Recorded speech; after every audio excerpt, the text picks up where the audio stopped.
Chapter 1324 His home is with us. Then let's do it!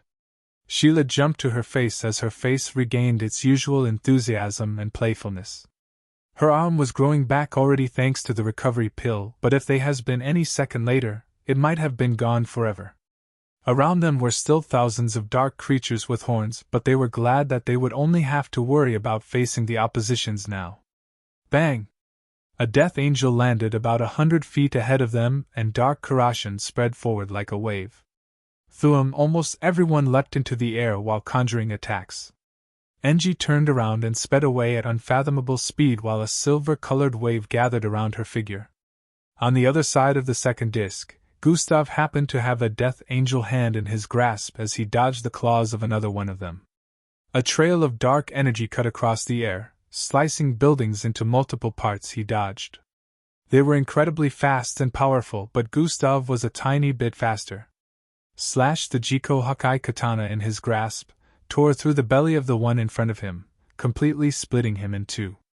However, right before Gustav's eyes, dark tendrils phased out of the split body parts and connected to each other before rejoining the Death Angel. One of the Death Angels opened his mouth and a dark mist spread across the air. "Endrik, back up!" Gustav yelled to Endrik, who was hundreds of feet eastwards battling the third Death Angel. Endrik blinked and reappeared thousands of feet behind his initial location, while Gustav flew backwards, leaving a wide gap between himself and the Death Angels before him. As the dark mist spread, the body of water thousands of feet below completely dried up. The buildings disintegrated and a huge chunk of the second disc collapsed. In just a few moments, there was a gigantic hole left beneath which would lead to the third disc if one was to fall through. Gustav noticed the mist continuously spreading and channeled his atomic manipulation bloodline. He stretched forth his arm and a milky glow coated his hand. Blazing milky-colored orbs shot out in the next instant, infiltrating the dark mist. Boom! Boom! Boom! Boom! The orbs exploded forth with milky waves that spread across the entire vicinity in a bid to disintegrate the mist of darkness. Gustav's face lit up with an expression of confusion as he stared ahead. "What happened?" Endrik questioned with a look of bafflement, as well after noticing the dark mist was unaffected. "Ka! Ka! Ka! Ka! Ka!" A weird laughter drifted across the place as the three Death Angels charged forward. Gustav's eyebrows furrowed. "Death Angels, eh? The mist most like destroys everything including abilities, but—" Gustav's eyes twinkled as he shot forth the milky orbs once more. Thwy, the orbs blasted milky waves across the vicinity once more, and this time, the air suddenly turned to metal. Ting! Ting! Ting! The dark mist was stopped as it could no longer travel through the air since Gustav turned the air in that vicinity to metal. It instantly became stationary. Gustav had multiple methods of manipulating atoms, and this was one of them. The Death Angels arrived before them bearing their dark claws. Endrik snapped his finger, causing a telekinetic barrier to appear before them which stopped the Death Angels for a split second. Gustav swung the Jiko Hakai katana once more, causing the sky to split in two, dividing the Death Angel before him. Black bloody mess splattered across the air as the split creature body parts separate. Gustav flew forward with incredible speed and grabbed one half of the Death Angel's body before swinging it sideways like a weapon. Bang!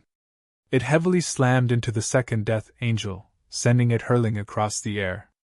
Gustav held the Jiko Hakai katana horizontally with his other hand like a javelin and flung it forward with intensity. Thwywire from below everyone witnessed red and blue electric light streak across the sky in a straight line. The third Death Angel got pierced in the throat and dragged thousands of feet across the air by the Jiko Hakai katana which Gustav turned into a projectile. Bang! Bang! Bang! Bang! Its body blasted through several buildings, leaving massive holes in them. It continued forward for another couple thousand feet before slamming onto the ground. Like a large nail, the Death Angel was pinned to the ground by the Jiko Hakai katana with half of its body completely obliterated. Kara, it screeched in pain. Pound hashtag caret and hashtag %% and at hashtag this dimension. Another utterance was heard. This translated to, "We are weaker in this dimension, did you hear that?" Endrik asked Gustav beside him. "I did. It sounds like they're beginning to understand how to speak the language of our dimension." Gustav's eyebrows furrowed as he turned to stare into the distance. He spotted something ongoing and wanted to head there when all three death angels that had been initially discarded flew forward with incredible speed. Their bodies had regenerated very swiftly, and they were back to their initial state. "We can't keep doing this forever." Gustav's eyes turned into slits as his body began transforming. "We don't have time, we need to find a way to deal with them permanently," Endrik stated in agreement. Gustav's eyes emitted a crimson glow as he charged forward. More than 20,000 feet away, the figure of the smiley-faced death angel finally let go of Vikrush Insa. Vikrush had undergone a great change at this point. He went from his initial 6 feet to 8 feet tall. His figure radiated with dark energy as he stood to his feet, while the smiley-faced Amir death angel slowly stepped forward. A staff appeared in his right hand and he proceeded to stomp it onto the ground. Bang! A black swirling hole opened up beside him on the ground and a figure wrapped in dark robes phased out of it. He grabbed the figure and unfurled the robes, revealing an unconscious humanoid figure. "My master's offspring, there you are!" The smiley-faced death angel spoke in an understandable tone this time. "Falco!" Angie yelled as she spotted the unconscious figure from up ahead. Everyone else noticed as well. "They had him hidden amongst these dark creatures all this time?" Fildhor voiced with a look of disbelief. They were occupied with battling two death angels at this moment, so they were finding it difficult to break free from the attacks so as to interfere. "Take the offspring home," the smiley-faced death angel voiced with a thunderous tone while handing Falco over to Vikrush. "As you wish," Vikrush answered while receiving Falco's unconscious body. "His home is with us," Angie roared before charging forward swiftly. Tuhush, her immense speed, made it seem like she instantly appeared in between Vikrush and the smiley-faced death angel. In Angie's eyes it looked like the world had come to a standstill. Vikrush was still reaching out to grab Falco's unconscious body, but he hadn't made contact yet. The death angel's smiley face remained glued in a particular direction, and not even her teammates behind seemed to be moving at this moment due to her high speed. Angie grabbed Falco's body from his grasp and turned around to flee, but at this moment, the hollow gray eyes of the death angel shifted to peer in her direction. Angie thrust her right leg forward in a bid to move away when she felt a tug behind her. "Not so fast, Earthling!" The smiley-faced death angel's thunderous voice reverberated across the vicinity, as he lifted Angie like a helpless chicken. "Let me go!" Angie noticed her entire body weakening as dark corrosive marks spread from her neck where contact was made. Her right horn suddenly gleamed with a mysterious light as she prepared to use an ability she had only used once out of desperation. Angie was about to rewind time around her. The death angel suddenly reached out with his other hand and grabbed Angie's horn. Perchai, a loud ripping sound rang across the air as he yanked Angie's horn out of her forehead, causing her to release a painful and blood-curdling scream. "Arah!" Why he flung Angie's figure away while blood streamed out of her forehead like a fountain. Bang! Bang! Bang! Bang! Bang! Her figure spun across the air as she slammed into buildings, tearing through them due to the force at which she was thrown. "Angie!" Everyone who had witnessed this only saw Angie charge forward and suddenly got thrown away. They had not been fast enough to witness everything that happened, but one thing they were sure of was that this death angel had injured their teammate. "You bastard!" Matilda, and Elevra charged forward, leaving the others to deal with the two death angels behind. Vikrush, who thought he had received Falco's body, only came to a realization after he noticed Falco's unconscious body on the ground beside him. "Take the offspring and leave," the smiley-faced death angel commanded before turning to face the incoming threats. Follow current novels on topnovelful.com. Chapter 1325 Get Off. Do not unlock. Take the offspring and leave, the smiley-faced Death Angel commanded before turning to face the incoming threats. Vikrush Insa nodded and grabbed Falco's body before turning around to head in the direction of the 500 feet large dark hole up ahead. Meanwhile, a bald figure had headed in the direction of Angie's catapulting figure. He turned into a three-headed silver and golden-scaled dragon. Fwaiwei he arrived before a building and caught Angie in his bosom the moment she blasted through one of its walls. Her entire face was coated in thick scarlet liquid which kept dripping down, and a finger-sized hole could be seen on her forehead.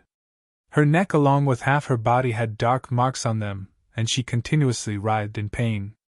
"Gustav, it's bad," he voiced like he was communicating with someone. Close to the edge of the second disc where the dark hole was located, a battle had ensued. Vikrush Insa leapt forward. His figure flew towards the hole which was now only a few feet away. Twice a black bolt suddenly streaked through the air. Bang! One of the Death Angel's body, which was used as a projectile, collided heavily with Vikrush Insa's figure, sending him flying. He subconsciously let go of Falco's unconscious body as he and the Dark Angel spiraled across the air with loud cracks ringing out. Whoosh! A figure blurred and appeared below Falco's unconscious body, which was falling from the air. He caught it in his grasp, holding Falco in a princess-style format. "What did you just do to Angie?" His voice boomed thunderously with anguish as his glowing red eyes further intensified the tension in the vicinity. The smiley-faced Death Angel turned around as he felt the blistering sensation behind him. "You cannot!" He was about speaking when Gustav's figure blurred and reappeared before him. "Perish!"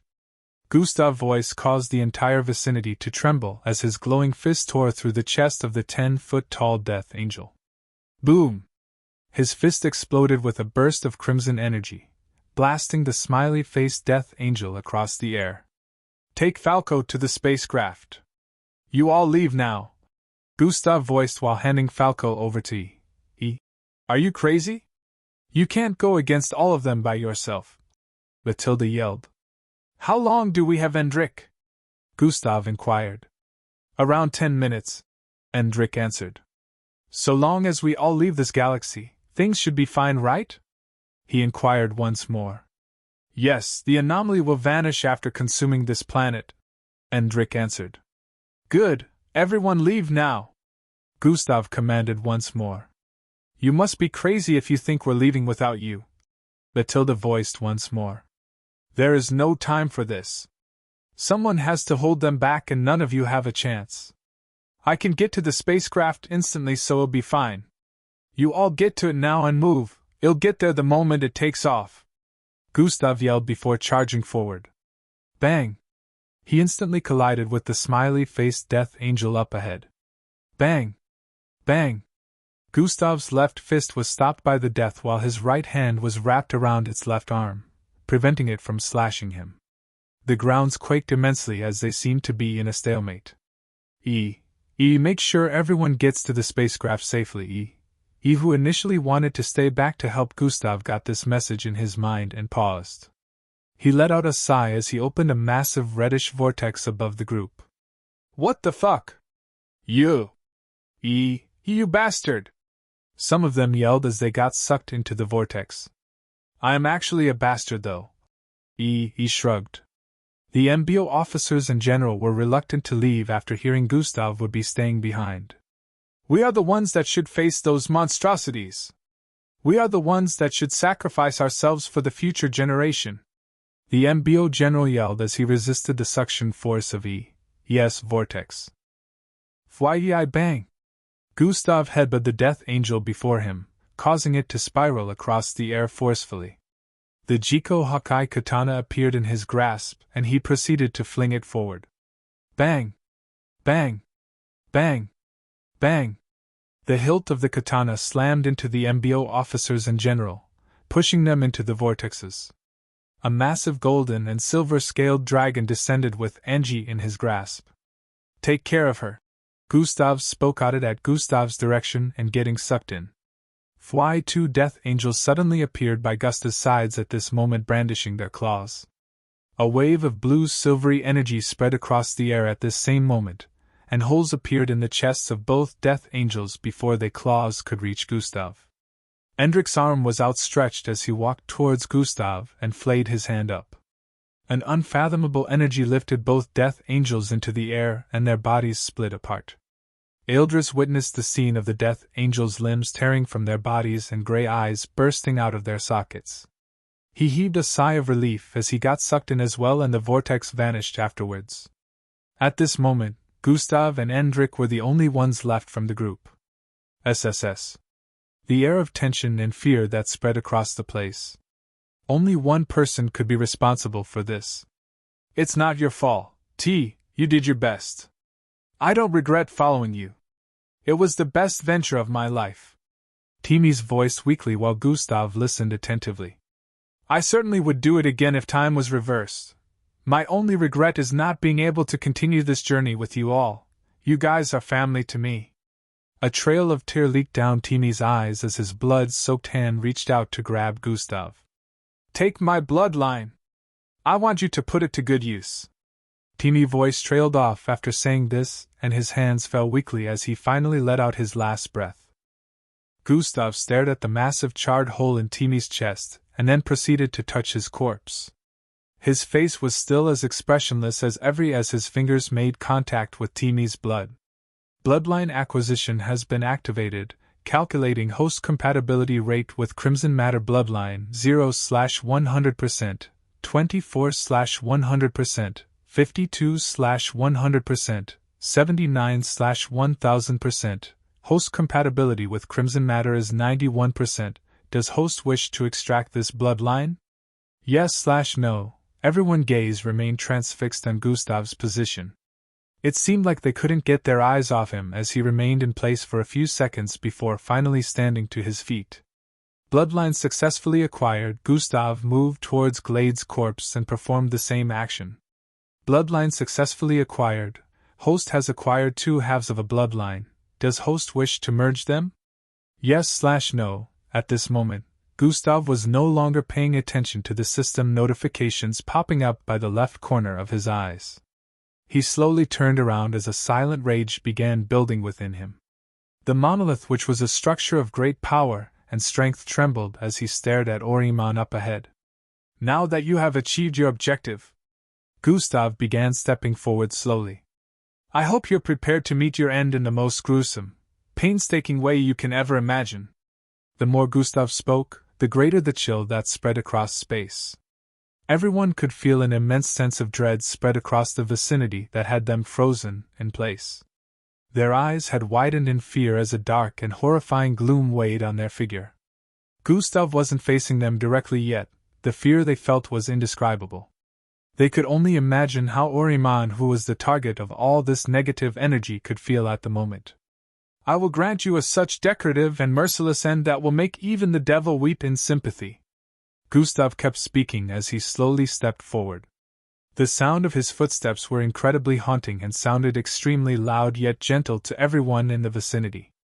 Even participants from other groups who were approaching this area had paused in fear because they could all feel it. The fear of death. Oriman's entire body quaked as his transparent skin produced sweat in great number. He couldn't even move an inch. All he could think at this moment was, this is the end. Not a single coherent thought made him feel he could escape things. A veil of darkish red aura was being emitting from Gustav's body at this point. It looked like an ancient demon was awakening as it casted darkness across this already dark part of space. Every single participant on the monolith wondered what was happening at this point, since the monolith's quake was increasing in intensity. A veil of darkish red aura was being emitting from Gustav's body at this point. It looked like an ancient demon was awakening as it casted darkness across this already dark part of space. Every single participant on the monolith wondered what was happening at this point, since the monolith's quake was increasing in intensity. Follow current novels on topnovelful.com. Chapter 1326. Let's go. Universal Merge. The split-second disc began to join back together, as incredible telekinetic energy spread forth from Endrick's frame. Dark tendrils began to phase out of the poker-faced Death Angel's split body, but before it could restore itself. "Not so fast," Endrick stated before snapping his fingers. Dian, two telekinetic prisons instantly materialized and trapped the separate body's parts within, preventing them from merging. Endrick's fingertips were coated in a silvery blue glow at this moment. When he noticed another Death Angel closing in on him, he thrusted his index and middle finger forward. One part of the split body slammed into the Death Angel with a laughing expression, ripping straight through its belly like a spear. Endrick didn't stop there. He casually flicked both fingers downwards. Fuihayayi, both halves of the Death Angel SSS Angie moved to his front and placed his face on her chest while hugging his body completely to hers. "It's not your fault. Don't blame yourself." She uttered words of comfort while rubbing his hair. She could feel wetness on her chest, but she didn't stop. She continuously stroked his hair while also fighting tears that threatened to spill from her eyes. Timmy was one of the most unproblematic people in their circle asides Eldris. The only times he got mad was when any of them got hurt or suffered any type of injustice. It looked like he was never bothered by anything, but everyone knew this was far from the case. Timmy didn't like to act like he cared, yet he was one of the biggest softies amongst them, going as far to volunteer every time someone was needed to keep an eye on Falco since he got injured. Timmy always stood up for the others every situation where he had the chance, and despite coming from a background of wealth, he had never shown any form of pride. Rhea looked like he had taken the biggest hit amongst them all as he remained in a kneeling position before Timmy's corpse. They had known each other since when they were little, and although Rhea would mostly call Gustav his rival, Timmy was the person who emotionally held that position. "Didn't we have a bet on who would be stronger when we reached the age of 22? Rhea's tears fell uncontrollably like raindrops. Why have you chosen to let me win?" Rhea's lips quivered as he muttered. He placed his hand on Rhea's left shoulder without saying a word. They had all taken a hit from this, so they could only comfort each other. "I couldn't even move to stop him." Yes, other fist tightened in remorse as he stood in place briefly. He realized how fear had kept him in place, whereas Angie managed to overcome that and stopped Gustav before things got messy. A feeling of shame washed over him. If his friend lost it due to any unexpected situation, it was his job to always be ready to offer assistance in whatever manner that was needed depending on the situation. He felt he had failed by not being able to overcome the fear of death and dread that encapsulated the vicinity from Gustav's wrath.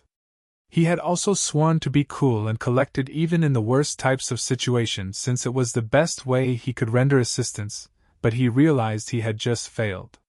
He decided to stop berating himself in the meantime, since this wasn't the place for self-reflection.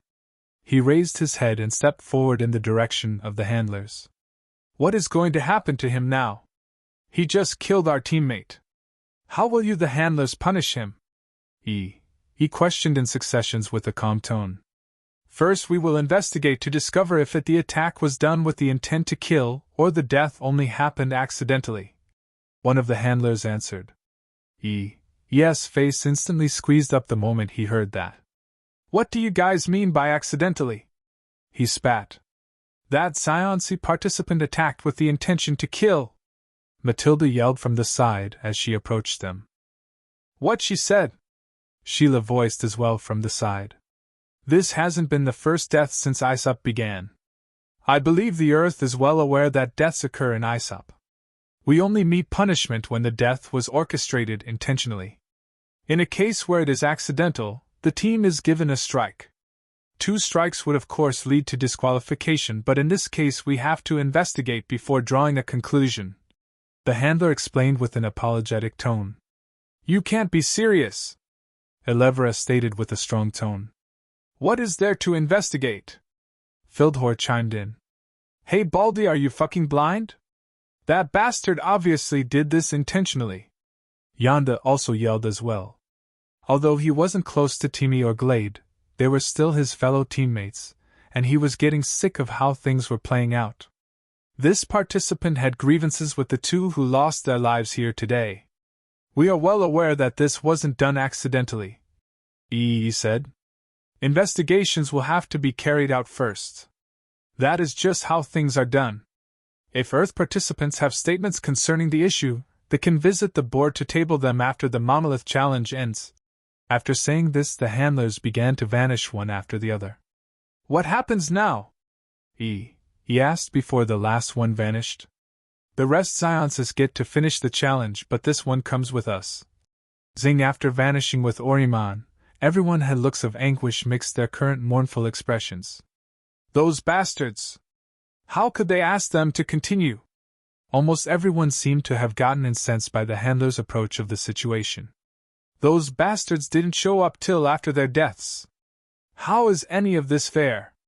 Yonda stated loudly. 1123. Those bastards didn't show up till after their deaths. How is any of this fair? Yonda stated loudly. Endrick watched from the side with an expression of remorse and regret. He stretched out his hand in Gustav's direction, but lowered it in the next instant. I'm sorry, big brother, this is all my fault, he muttered underneath his breath. I should have.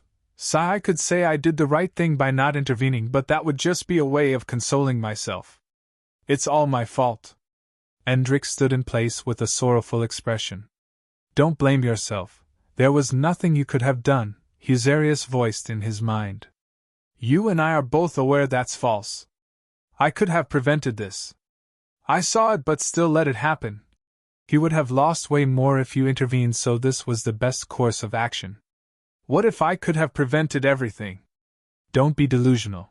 If you had prevented this and kept preventing the future calamities it wrought, calamities would continue to stack in the future till it reaches a point where you longer have the power to prevent them. When that happens, your brother would lose everything. Don't mess with the fates. Husarius voiced with a cautioning tone. Endrick let out another sigh as he stared forward at Gustav, who was still in Angie's arms. Hasn't he suffered enough?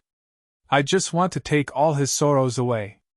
Endrick mumbled as a feeling of powerlessness welled up from within. The monolith challenge was still ongoing at this time, and the entire Earth spectators area was in uproar. The Earthlings were not interested in any excuse the handlers had to give and demanded for the Zionses to be immediately punished by disqualification. The entire arena was extremely noisy at this point, with loud arguments reverberated across it.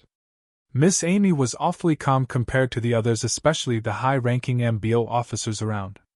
I thought you would rip the whole place to bits when Gustav lost his life earlier. Grand Commander Cheyenne was a little surprised even though Gustav came back from the dead.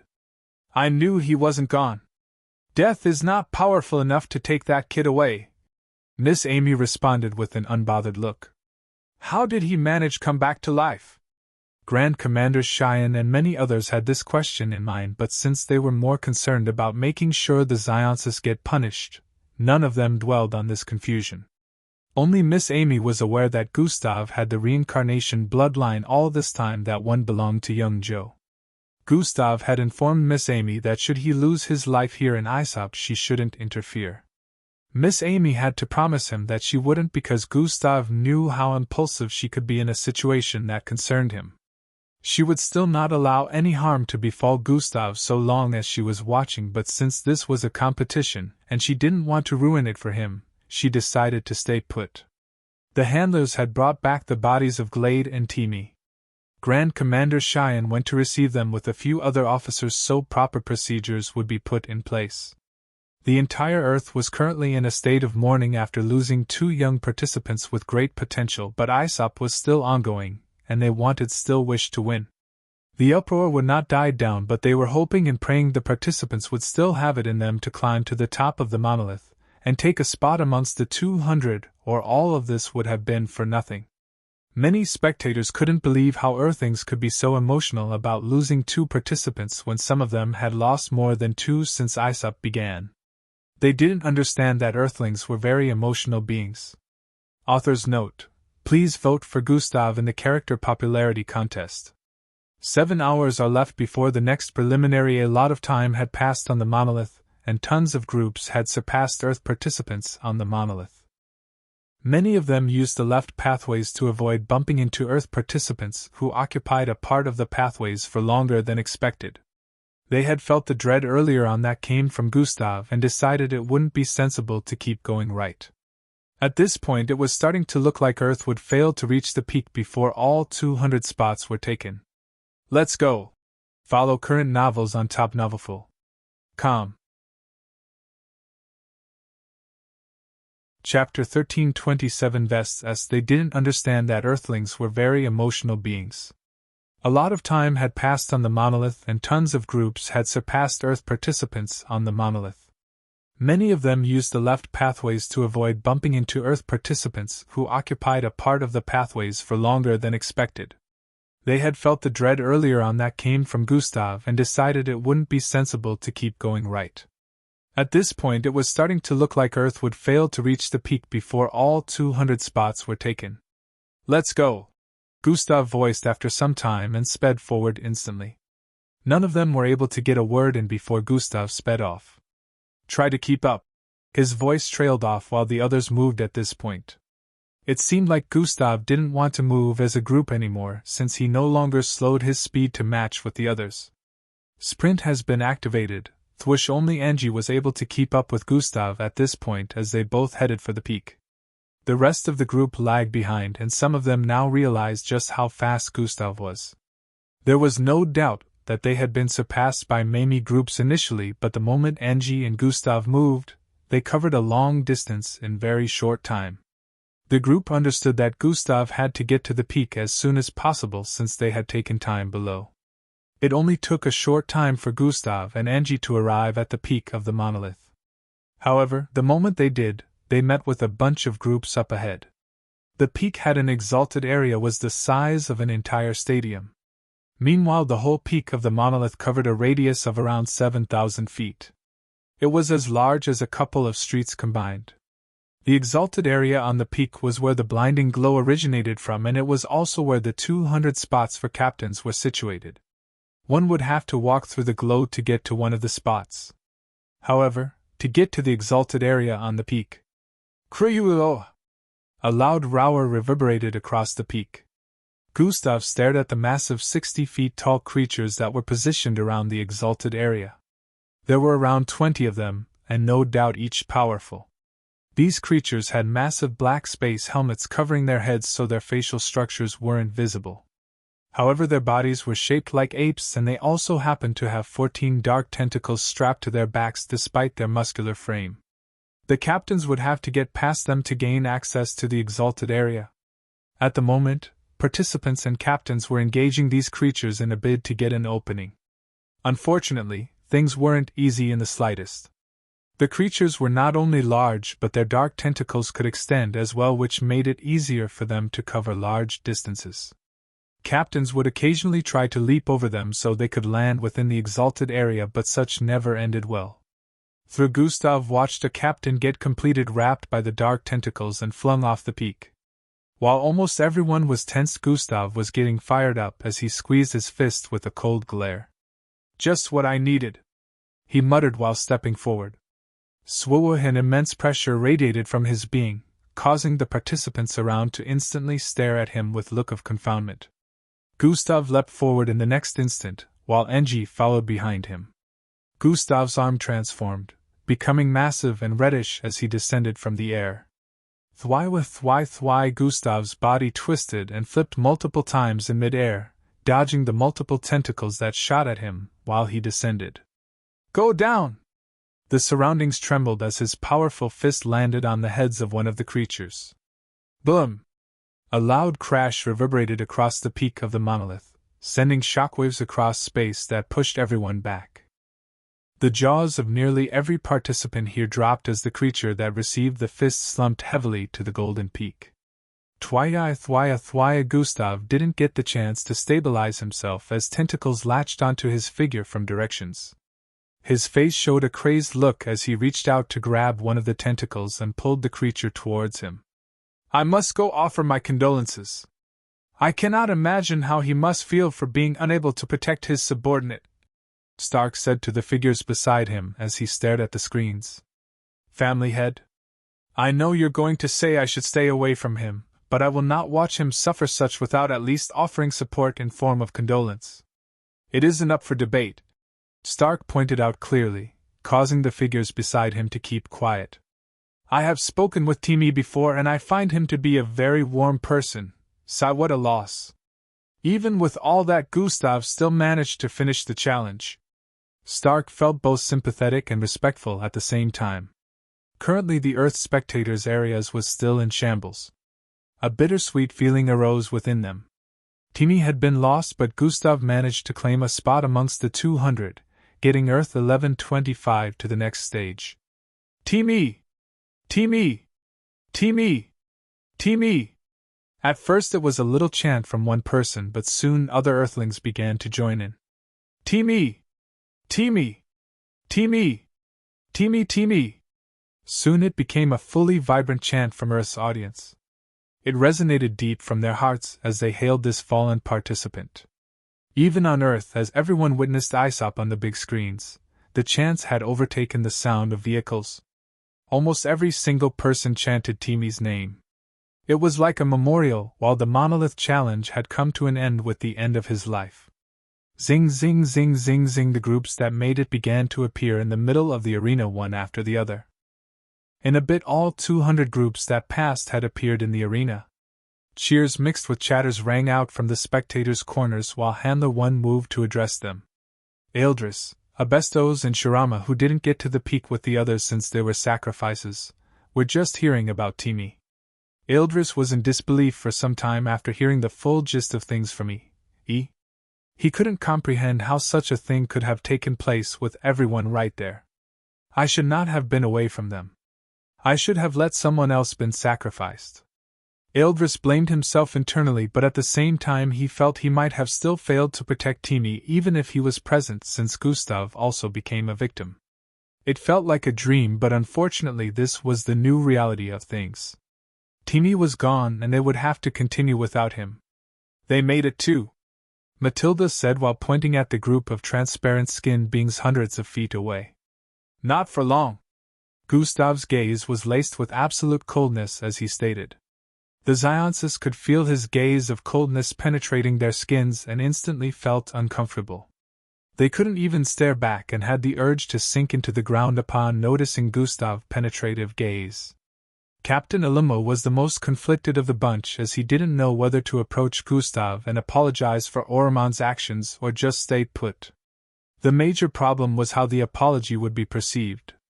If he apologized, he risked putting the Zionsis in a state where he is supposedly admitting that the act was committed intentionally. This could also lead to a disqualification for them, and be thought about how far his group had come since the start. No one thought they would make it this far, and now he had to proceed with decisions in the best interest of his planet. I am sorry, Captain Crimson. I really wish I could admit that it was done intentionally, but I cannot. I cannot jeopardize the progress of my group after they have worked this hard to get here. I will put everything into making sure we are only given a strike and not disqualified. Captain Alimo let out a sigh as he came to a conclusion in his head. Earth participants continued staring daggers at them while waiting for Handler 1's briefing to be concluded. The next challenge will hold in 5 days from now, and the participants shall be split into 4 groups, Handler 1 voiced. Everyone paid more attention as Handler 1 got to this point. These 4 groups will each have 50 planets within under a particular color. Handler 1 went on to explain the 4 groups would be named after colors: red, blue, green, and yellow. When the time came, participants would be given colored vests that represent the groups they fall under. Follow current novels on topnovelful.com. Chapter 1328. There it is. When the time came, participants would be given colored vests that represent the groups they fall under. Handler 1 went on to add that only 1 out of the 4 groups would win the next challenge, and that 1 group would be the last participants left. Other participants under losing colors would be disqualified. He mentioned a few things more without going into heavy detail before the briefing finally came to an end. The participants were not completely aware of what the next challenge was about, but at the very least Handler 1 had given them a bit of information. The ISUP was truly coming to a finish, since the next challenge was going to be the second to the last before the challenge that would finalize everything. The champions of ISUP would be crowned soon. The next couple of days were fraught with mourning and gloom as the group tried to recuperate after the loss of a loved one. As mentioned previously, the handlers went on to investigate Timi's death so as to determine if it was done intentionally or accidentally. The MBO leaders let out their complaints and stated that even if it was done accidentally, it was an attack that killed not 2 but 3 of their representatives, Gustav included. They advocated that should the Zionsis be given strikes, they must be given 3, which should also lead to their disqualification. The Zionsis, on the other hand, were also not willing to throw in the towel and claimed it was just a single accidental attack and their representative didn't think it would be capable of taking the lives of 3 participants in one go. It had turned into a court case of sorts with either side not willing to back down. The investigation was taking longer than expected since the handlers claimed they couldn't find a reason for Orimon's sudden spike in strength at that moment. A lot of things weren't adding up and Gustav was of course not going to let this slide, so he began personal investigations. One thing that had been concluded from the onset was the fact that Orimon was not powerful enough to conjure up such an attack on a regular basis. Sure, the Zionsis were strong since they managed to become top 200, but their strength wasn't close to that of the mixed blood participants. Earth was currently first place after all. Now, since he wasn't powerful enough, where did the energy come from? Gustav already drew a bunch of speculations, but arriving at a definite answer would require proof. Investigate this ring. I have a feeling it has something to do with his energy buff, Gustav reported to one of the handlers while displaying an holographic image of a trinket with a beast-shaped mouth on its surface and chain-like necklace dangling from the sides. It is our jobs to decide what we deserves to be investigated and what doesn't, Handler 128 stated with slight tone of arrogance. It felt like he was insulted that Gustav thought he had figured out something they hadn't. You seem to be doing a poor job, Gustav stated without a hint of intimidation. This discussion is over. Only come back when you have a statement about things you remember during the incident or proof of your claim. Handler 128 showed Gustav out of their building afterwards. Gustav didn't get mad or triggered in the slightest. Instead, he had an entire outlook on the whole issue. Being unable to take the suggestion of a party involved means either of 2 things: pride or he's receiving bribes from the Zionsis. Gustav didn't want to hinge on the latter, but he couldn't entirely put it off. Not all the handlers could be incorrigible. Since proof is needed, I just need to bring back one, Gustav decided while walking away. There was a lot on Gustav's plate at the moment. Falco's transitioning, Timi's death, and investigating the Indulus Prime. He had moved Indulus Prime aside in the meantime due to Timi's death, but he would have to make room for that soon enough. He just wanted to make sure Timi gets the justice he deserved. Internally, Gustav didn't wish to get the Zionsis disqualified, he just wanted to get down to the crux of the matter. The moment he was able to prove it wasn't an accidental murder, and the handlers still chose not to disqualify the Zionsis, then he would truly take matters into his own hand. Internally, he wished they wouldn't do the right thing so he could deal with the Zionsis in the worst way possible. On Falco's situation, Miss Amy had confirmed the answer of the person she contacted and claimed they would arrive on planet Ozius in a few days' time. Gustav headed back to their residential quarters and began making a new string of plans. SJ projected the holographic image of the trinket that was on one of Orimon's fingers when he conjured the spear attack during the confrontation. The color adds up. I just need to find out more information on the source of the jewelry and how it was acquired, Gustav thought while staring at the magenta-colored glow the trinket emitted. Ko! 2 knocks on the door brought Gustav out of his reverie. Gustav was already aware of the identity of the person knocking, so he immediately answered. You can come in now. TSSSHHH. The door slid open and Stark walked in. Hey man, he voiced while moving to sit beside Gustav. Gustav returned the greeting and asked what brought Stark here. Just checking up on you, Stark stated. A much appreciated gesture, but I have my hands full at the moment, Gustav replied while analyzing the holographic image before him. Oh. Wait. Stark's eyes squinted as he stared at the holographic projection suspiciously. I recognize this, he stated. Gustav's attention was immediately drawn after hearing that. You do? Where have you seen it prior to this? Gustav questioned with an extremely curious tone. It was that night. Stark's face displayed a reminiscing look as he spoke. Gustav listened attentively with an intrigued expression. The night we went for Axelar. I saw this in the hand of the person sitting across him in the restaurant before we got there. Stark pointed out. Gustav also recalled that night. It was one of the seances, but not a participant if I recall correctly. Most likely one of their higher-ups with authority. Gustav had no issues with his memory. In fact, he remembered that night like it was playing out before him. The only issue was, that trinket didn't exist in his memory. The reason for this was because the Zionsi higher-up had already kept the trinket away before they arrived there. Stark could see everything and anything even if he wasn't physically present in the location, so he had witnessed the whole transaction. This was why he instantly recognized it. Gustav's face contorted as he began to piece things together. Axelar was a famous collector after all. There was no doubt he had a lot of powerful items in his collection, and this was one of them. That night, I should have truly gone after that person. Gustav's eyes shone with realization. What does this mean? Why are you concerned about that piece of jewelry? Stark questioned. Because that piece of jewelry is most likely responsible for the death of my friend, and to think that night. Gustav's face was immediately laced with an expression of regret. He recalled wanting to go after the person who he was unaware at the time had purchased this trinket. Stark had told him it was unnecessary since it was just a customer, and he felt that made sense too. If he had chosen to listen to his instincts and do so, maybe, just maybe Timmy would still be alive now. How could that? Are you sure? Stark asked. There's only one way to properly confirm that this.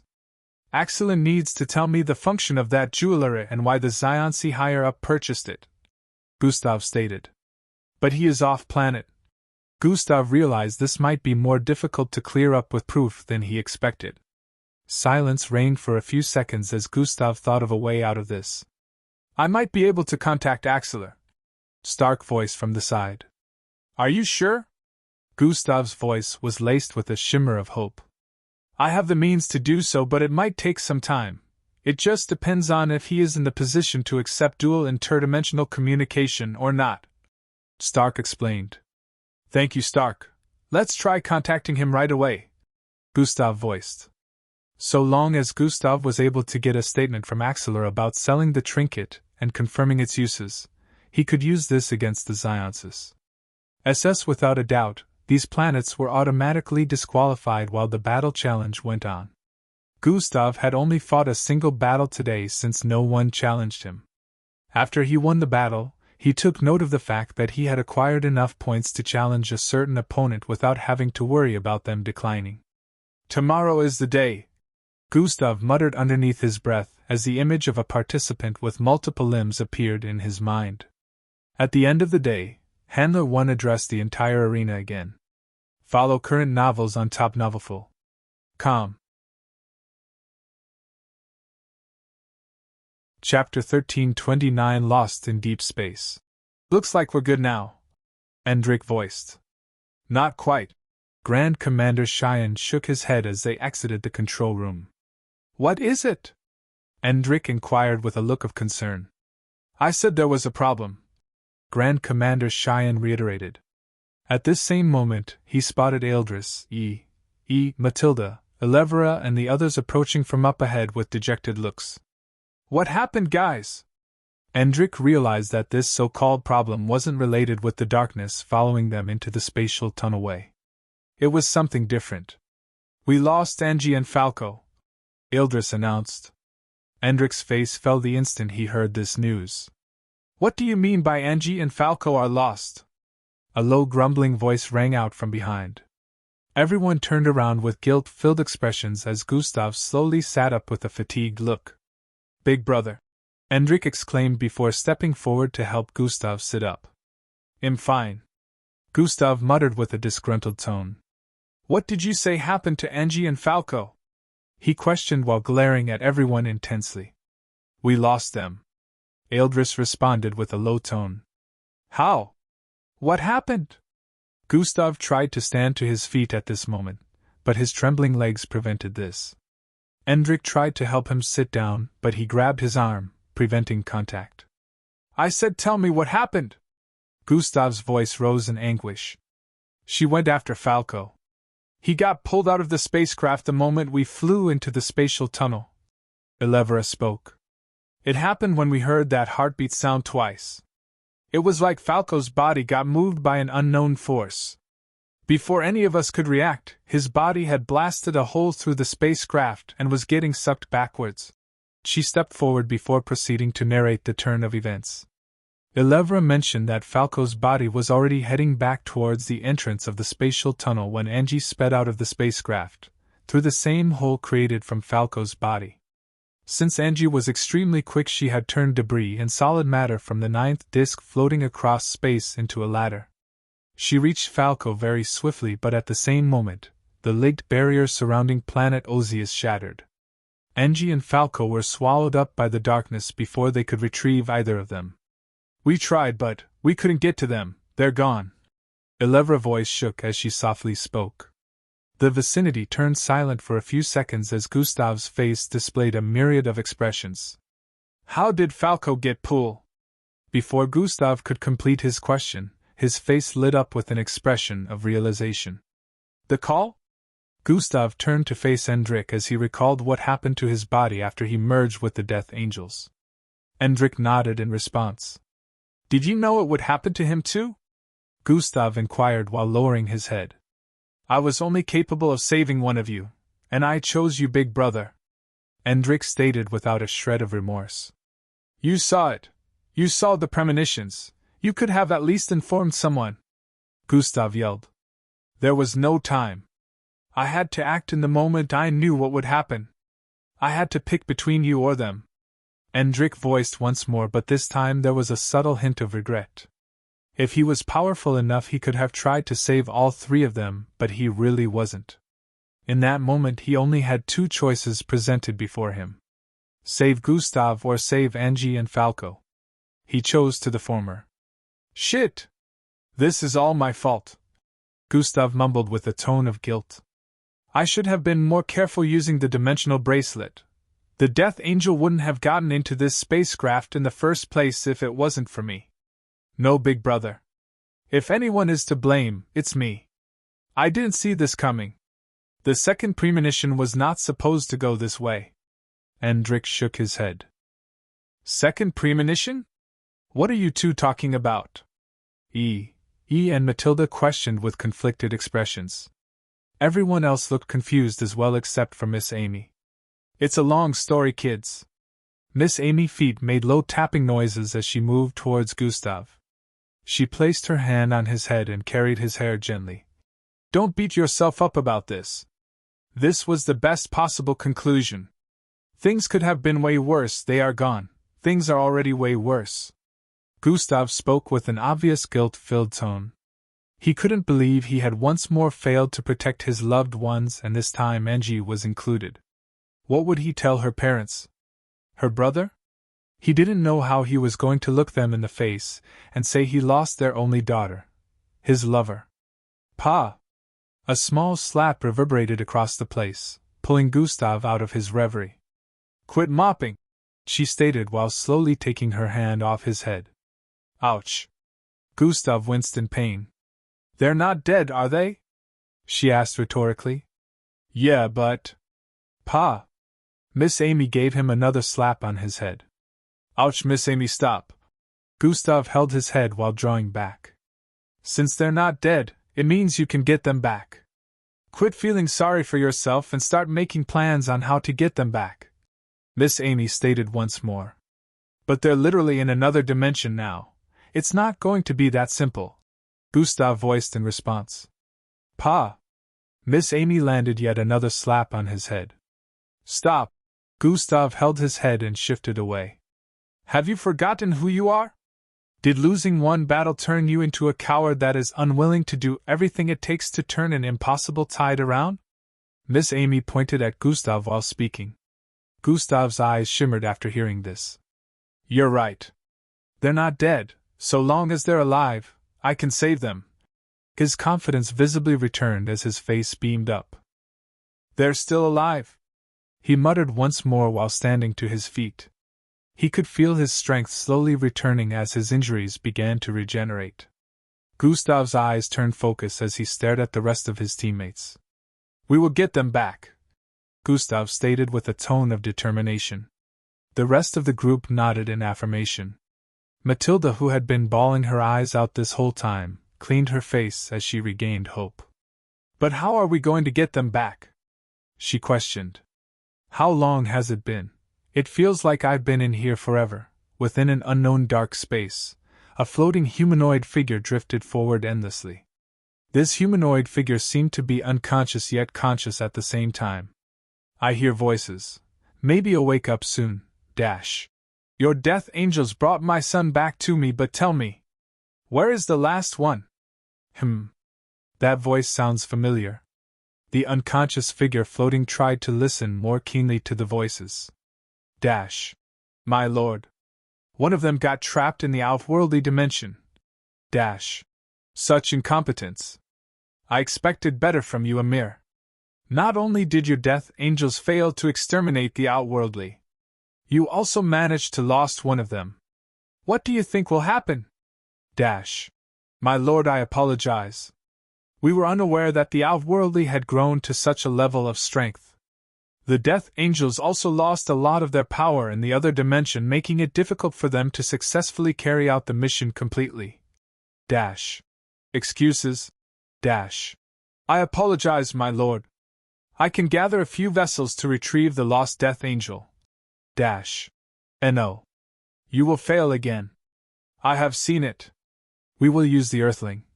The one that arrived with my lord's offspring? What other earthling is in our realm, fool? Earthling? Who are they talking about? What do they mean by the outworldly, and who is the offspring they're referring to? The floating unconscious figure had so many questions, but in the meantime there was nothing he could do about it. Earth's candidate spacecraft. We have another problem. Grand Commander Cheyenne approached the group from the control room. Not again. Endrick exclaimed with a tired expression. With the damages the spacecraft has taken, the GPS and wormhole tracker have both gone offline. Grand Commander Cheyenne revealed. What does that mean? He inquired with a confounded look. It means we're lost in space. Eldris responded. First we lost Angie and Falco, and now we're lost in space. This day couldn't just get any better. Matilda said with a tone of self-ridicule and dejection. It may be night time. We wouldn't know since we're in space. Fildhor voiced from the side. You're not helping. Matilda threw a glare in his direction. What do we do now? Sheila questioned. We need to get back to Earth or we'll run out of food and die here. Endrick answered. Let's start with what we can do to get the GPS and wormhole tracker back online. Gustav stated while getting to his feet. Grand Commander, tell the space captains to go into Nitto mode. We need to save fuel instead of traveling aimlessly across space. Gustav instructed. Do you think that's a good idea? Wouldn't it be better if we found a conducive planet to land and stay there till we manage to fix everything up? Eldris suggested. There's no planet for the next 289 million light years. We'll run out of fuel before we could even try locating one. Gustav shook his head. How do you know that? Grand Commander Cheyenne asked with a look of bewilderment. Don't ask. I just do. Gustav answered before trotting forward. This marks the end of this volume. The start of the next volume will be uploaded soon. Discord server, Discord. GG/VJ98DF2Q. Follow current novels on topnovelful.com. Chapter 1330 Side, the fourth disc. You can help us get some of our people out. We're all under the same alliance. Handler once said to a group of beings with multiple limbs and similar patterns of different colors all over their bodies. They seemed to filing into a massive beastly structured spacecraft. My people come first before the Alliance, and you have put us in jeopardy by being unable to protect your planet from whatever this is. Midili Brown stated with a look of scorn as she gestured for the other Drakons to move into the spacecraft. We successfully managed to open portals all across different locations on every single disk that would lead to the edge of the galaxy. This will make escape easier. All I ask is for you to help save some of my people, Handler 1 requested with a pleading tone. This is on you, Handler 1. We the Drakons are not obligated to help, Bronze Midili voiced sternly before turning around to leave. The entrance to the spacecraft closed up, and it soon lifted into the sky before flying off. Don't you think we should have helped them? In the next Alliance meeting, they'd speak bad about us, a male Midili voice from the side. It doesn't matter. This is the end for planet Ozius. They won't be able to retain their title as one of the leaders of the Alliance after this setback. Their words won't hold any weight, Bronze Midili said without a shred of mercy in the tone of her voice. Swiwi, their spacecraft soon disappeared into one of the portals. On the ground. Humph. We don't need their help anyways, Handler 2 voiced from behind with a tone of annoyance. Instead of wasting our time begging for the help of these selfish beings, let's focus on getting as many of our people out of here as possible, another handler stated from the side. I'm sure others will be willing to assist like Planet Earth, Handler 2 said. Yes, let's split up and ask the others for help. Handler 2, you find the Grand Commander from Earth and ill. Before Handler 1 could complete his sentence, a streak of darkness descended from above. Bang! Dark shockwaves instantly spread from the point of impact, the moment it landed on the ground. Handler 1 moved swiftly, arriving hundreds of feet away. He stabbed his insect-like fingers forward, piercing into a side of the dark shockwaves, and it suddenly stopped. The dark wave of energy which was initially spreading suddenly began to box in and reduce till it turned into a small round cloud of darkness. Go! He yelled to the other two handlers behind, who stood in place awestruck. H&M! They both nodded before turning around and flying off. Up ahead was a 10 feet tall dark silhouette with 2 massive horns and 4 large wings connected to its back. It had a frowning expression on its face that stuck like a glue. The expression was never changing and extremely eerie due to its grayish hollow eyes. It came from above. Could it have infiltrated from outside somehow? Handler 1 wondered out loud as he grabbed the circular dark cloud before him. Grrrhhhh! The Death Angel growled. A dark aura spread across the place, causing the ground and structures in the vicinity to tremble. Handler 1 could sense the same energy the darkness outside gave off, coming from this being. Whatever it is, I can't let it wreak any havoc here. As Handler 1 muttered, another dark streak shot downwards from a different direction. He turned around with an expression of concern, but the streak continued shooting downwards, descending past the 4th disc. Another one? It must be heading to the low. Before Handler 1 could complete his sentence, the Death Angel arrived before him. The eyes on Handler 1's antennas widened. So fast, he voiced while raising the dark circular ball of energy in his grasp. The Death Angel's claws came bearing down upon Handler 1's head. The circular ball of darkness in Handler 1's grasp turned into a 2 feet dark thorn that looked incredibly sharp, which he proceeded to stab through the neck of the Death Angel. Pukiki dark blood jetted out like a fountain as the Death Angel's neck tilted to the back the moment the massive dark thorn pierced through its neck. Handler 1 let out a sigh of relief as he let go of the thorn, causing the Death Angel to slowly fall backwards. That was dangerous, he muttered, but in the next instant, the falling body of the Death Angel suddenly paused. With incredibly swift motion, its arms moved. Handler 1 uttered as the Death Angel, which was supposed to dead, wrapped its arms around his body. Krrrryychhhhhh bone cracking sounds rang out as it squeezed Handler 1 tightly to its figure before charging forward. So wish they traveled at very fast pace across the air, as the Death Angel held Handler 1 before it like a shield. Bang! Bang! Bang! Bang! Bang! It slammed Handler 1 into a lineup of buildings, crashing through them and causing structures to crumble like they were made of cheap wood. Ugh! Handler 1 groaned as their figures repeatedly tore through buildings. He gritted his pointy set of teeth before sneaking his left arm out of the Death Angel's embrace. He grabbed the dark 2 feet long thorn and pulled it out of the Death Angel's throat. Kerr! The Death Angel shrieked in pain, but Handler 1 wasn't done. The dark thorn transformed into a sharp blade teeming with destructive energy. Swywhy Handler 1 sliced upwards, immediately separating the Death Angel into two halves. Swift, swift, swift, swift, swift, swift, swift, swift, he swung the dark blade 100 times more in an instant, cutting the Dark Angel into tiny little pieces before it could realize what was going on. Black goo blasted across the vicinity as Handler 1 flung the blade forward. Boom! On the 6th layer, Handler 2 and 3 were flying downwards at a very quick pace. Will he be okay? That creature felt very powerful and chaotic. Handler 3 questioned with a troubled tone. Handler 1's strength is close to that of the Sacred One. He can defiantly hold his own. Handler 2 answered without worry. He is that powerful? Handler 3 seemed surprised. He isn't number 1 for nothing. Sigh, although if the Great Elders had not perished with the first disc, they could have gotten everyone off the planet immediately. Handler 2 pointed out with a distraught look. I still can't believe they're gone. Handler 3 said. I spot the Orions up ahead, let's ask them for help. Handler 2 stated while pointing forward. Whoosh, the entire planet was currently in shambles since every species was trying to get out as quickly as they could.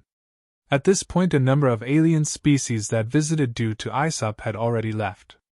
The Ozus, on the other hand, were in the billions, so they of course had more difficult getting their people out compared to the other species who only had a paltry sum here. Spacecraft were loading as quickly as they could, but when billions of living creatures had less than an hour to evacuate a planet, difficulties are to be expected. Handlers were taxed with reaching out to other species to help in getting their people off as well. Earth, of course, had no issue with loading some of the Ozus into both their spacecraft. A couple of other planets helped as well, and the handlers did all they could to save their people. The Ozus reduced more in population the longer they remained due to the Death Angels wreaking havoc across the disks. A single attack from a Death Angel would wipe out hundreds of thousands of Ozus. The high number of casualties threw the handlers in a frenzy, and they faced the Death Angel on the 9th disc alongside the MBO officers. On the 4th disc, Handler 1 faced the frowning expression Death Angel all by himself, preventing it from escaping and wreaking more havoc on the planet. Handler 1 managed to hold it back by himself, but the Death Angels, being manipulators of death, would not die no matter what. The battle was unending. Get into the emergency pods now! The handlers in charge of directing the crowd of Ozus yelled as loudly as they could. They were starting to run out of emergency pods, and there were still hundreds of millions of Ozus left. At this point, only a few minutes were left to the end of the timer countdown Miss Amy gave them. You all look up! A loud voice came from the sky. Everyone looked up and could see a massive shiny surface that bore semblance to a mirror. Tiny silvery rays engulfed every single Ozus on the 6th disc, and they got beamed up. The Ozus reappeared on the surface of the mirror like object-like reflections in miniature versions. The being who had just performed this feat had a mask on but seemed to possess a cylindrical-shaped head. They proceeded to keep the mirror-like item in the internal part of their jacket before flying off in the direction of a portal. On the 4th disc, Handler 1 continuously battled the Death Angel. Multiple injuries could be spotted on his figure, but he still managed to hold the creature in place. I do not care if I lose my life today, so long as I can keep you here. Handler 1 grunted as he manipulated threads of dark energy to blanket the 10 feet tall abnormality. He had converted every single energy-based attack the Death Angel had used into his own. At this point, less than 5 minutes were left. All of a sudden, the Death Angel turned into a dark streak and ascended very swiftly. What the? Handler 1 quickly followed after it but wasn't fast enough. This was the last he saw of the Death Angel since it was being summoned by the smiley-faced Death Angel to merge. Handler 1 happened to arrive at the first disc just after the merged version of the Death Angel vanished with Gustav. Let me know in the comments if another side chapter is needed to display scenes from other locations during the ongoing saga of the second premonition. Chapter 1331 Troublesome Arrival Volume 5 Unlocking Universal Truths 8 months later. Ha ha, this wine is really good. Dash. Remember that one time where Liad got so tipsy he kissed my granny? Dash. Don't remind me, Agra, I might empty my stomach right now, you. Dash. Granny sure enjoyed the steaming kiss just like he did. Dash. Hey, come on now. Ha ha. The sound of a group conversing filled with vibrant laughter rang out loudly across an open space. This space happened to be like an open shed restaurant of sorts. Tables were lined up across the place with a number of people seating around them. The traditional like roofing was the only covering here since the outskirts were pretty much visible. There were no entrances or exits. People could leave and get out easily. An expanse of grasslands could be seen up ahead, but past that seemed to be just wilderness with lots of sand dunes. The bright red sun was the reason for the high temperature, but the shed did well to shield everyone underneath. Surprisingly, it was much cooler around the areas the shed covered as well. The loudest group in the open shed restaurant were all dressed like ruffians. A number of them had khaki-like outfits and berets on. Their faces seemed a little darkened, and each of them just happened to have visible scars on different parts of their bodies. Dash. Old man Shill! We need more of your homemade wine here! One of them yelled as he dropped the massive mug he had just gulped from onto the table before them. A couple of feet behind where a shabby structured counter was set up, a middle-aged man with round glasses on his face could be spotted serving drinks. He smiled upon hearing that, and proceeded to grab a bottle from the shelf behind him. He walked towards their table and placed it before them. Now, Didier, easy with the liquor so you don't end up falling and slipping into a woman on your way home. Old Man Shill voiced. Dash. Ha ha ha, Old Man Shill, you fucking geezer. Dash.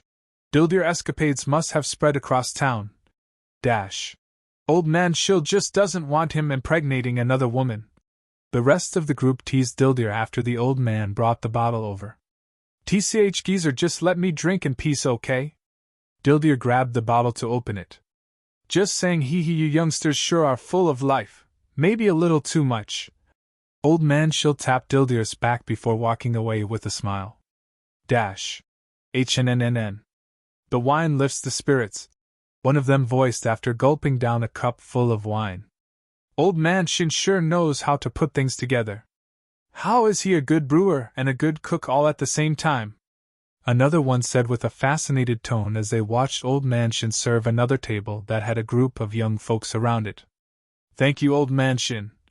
Every table he served showed appreciation with full smiles.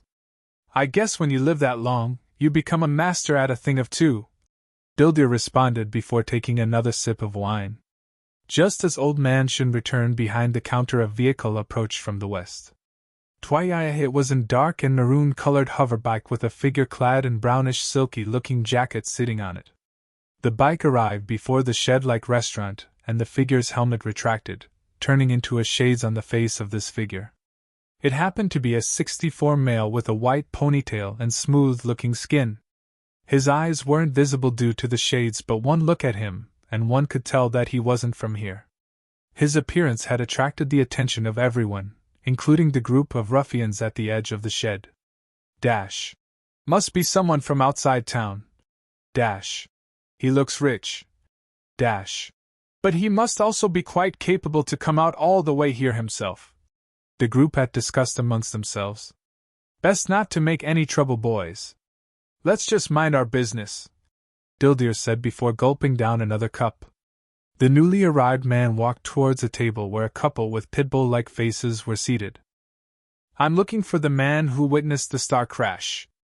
I was told I could find him here. The man started out. Oh, the star crash site is still another 7 miles southwards, the husband responded while pointing forward.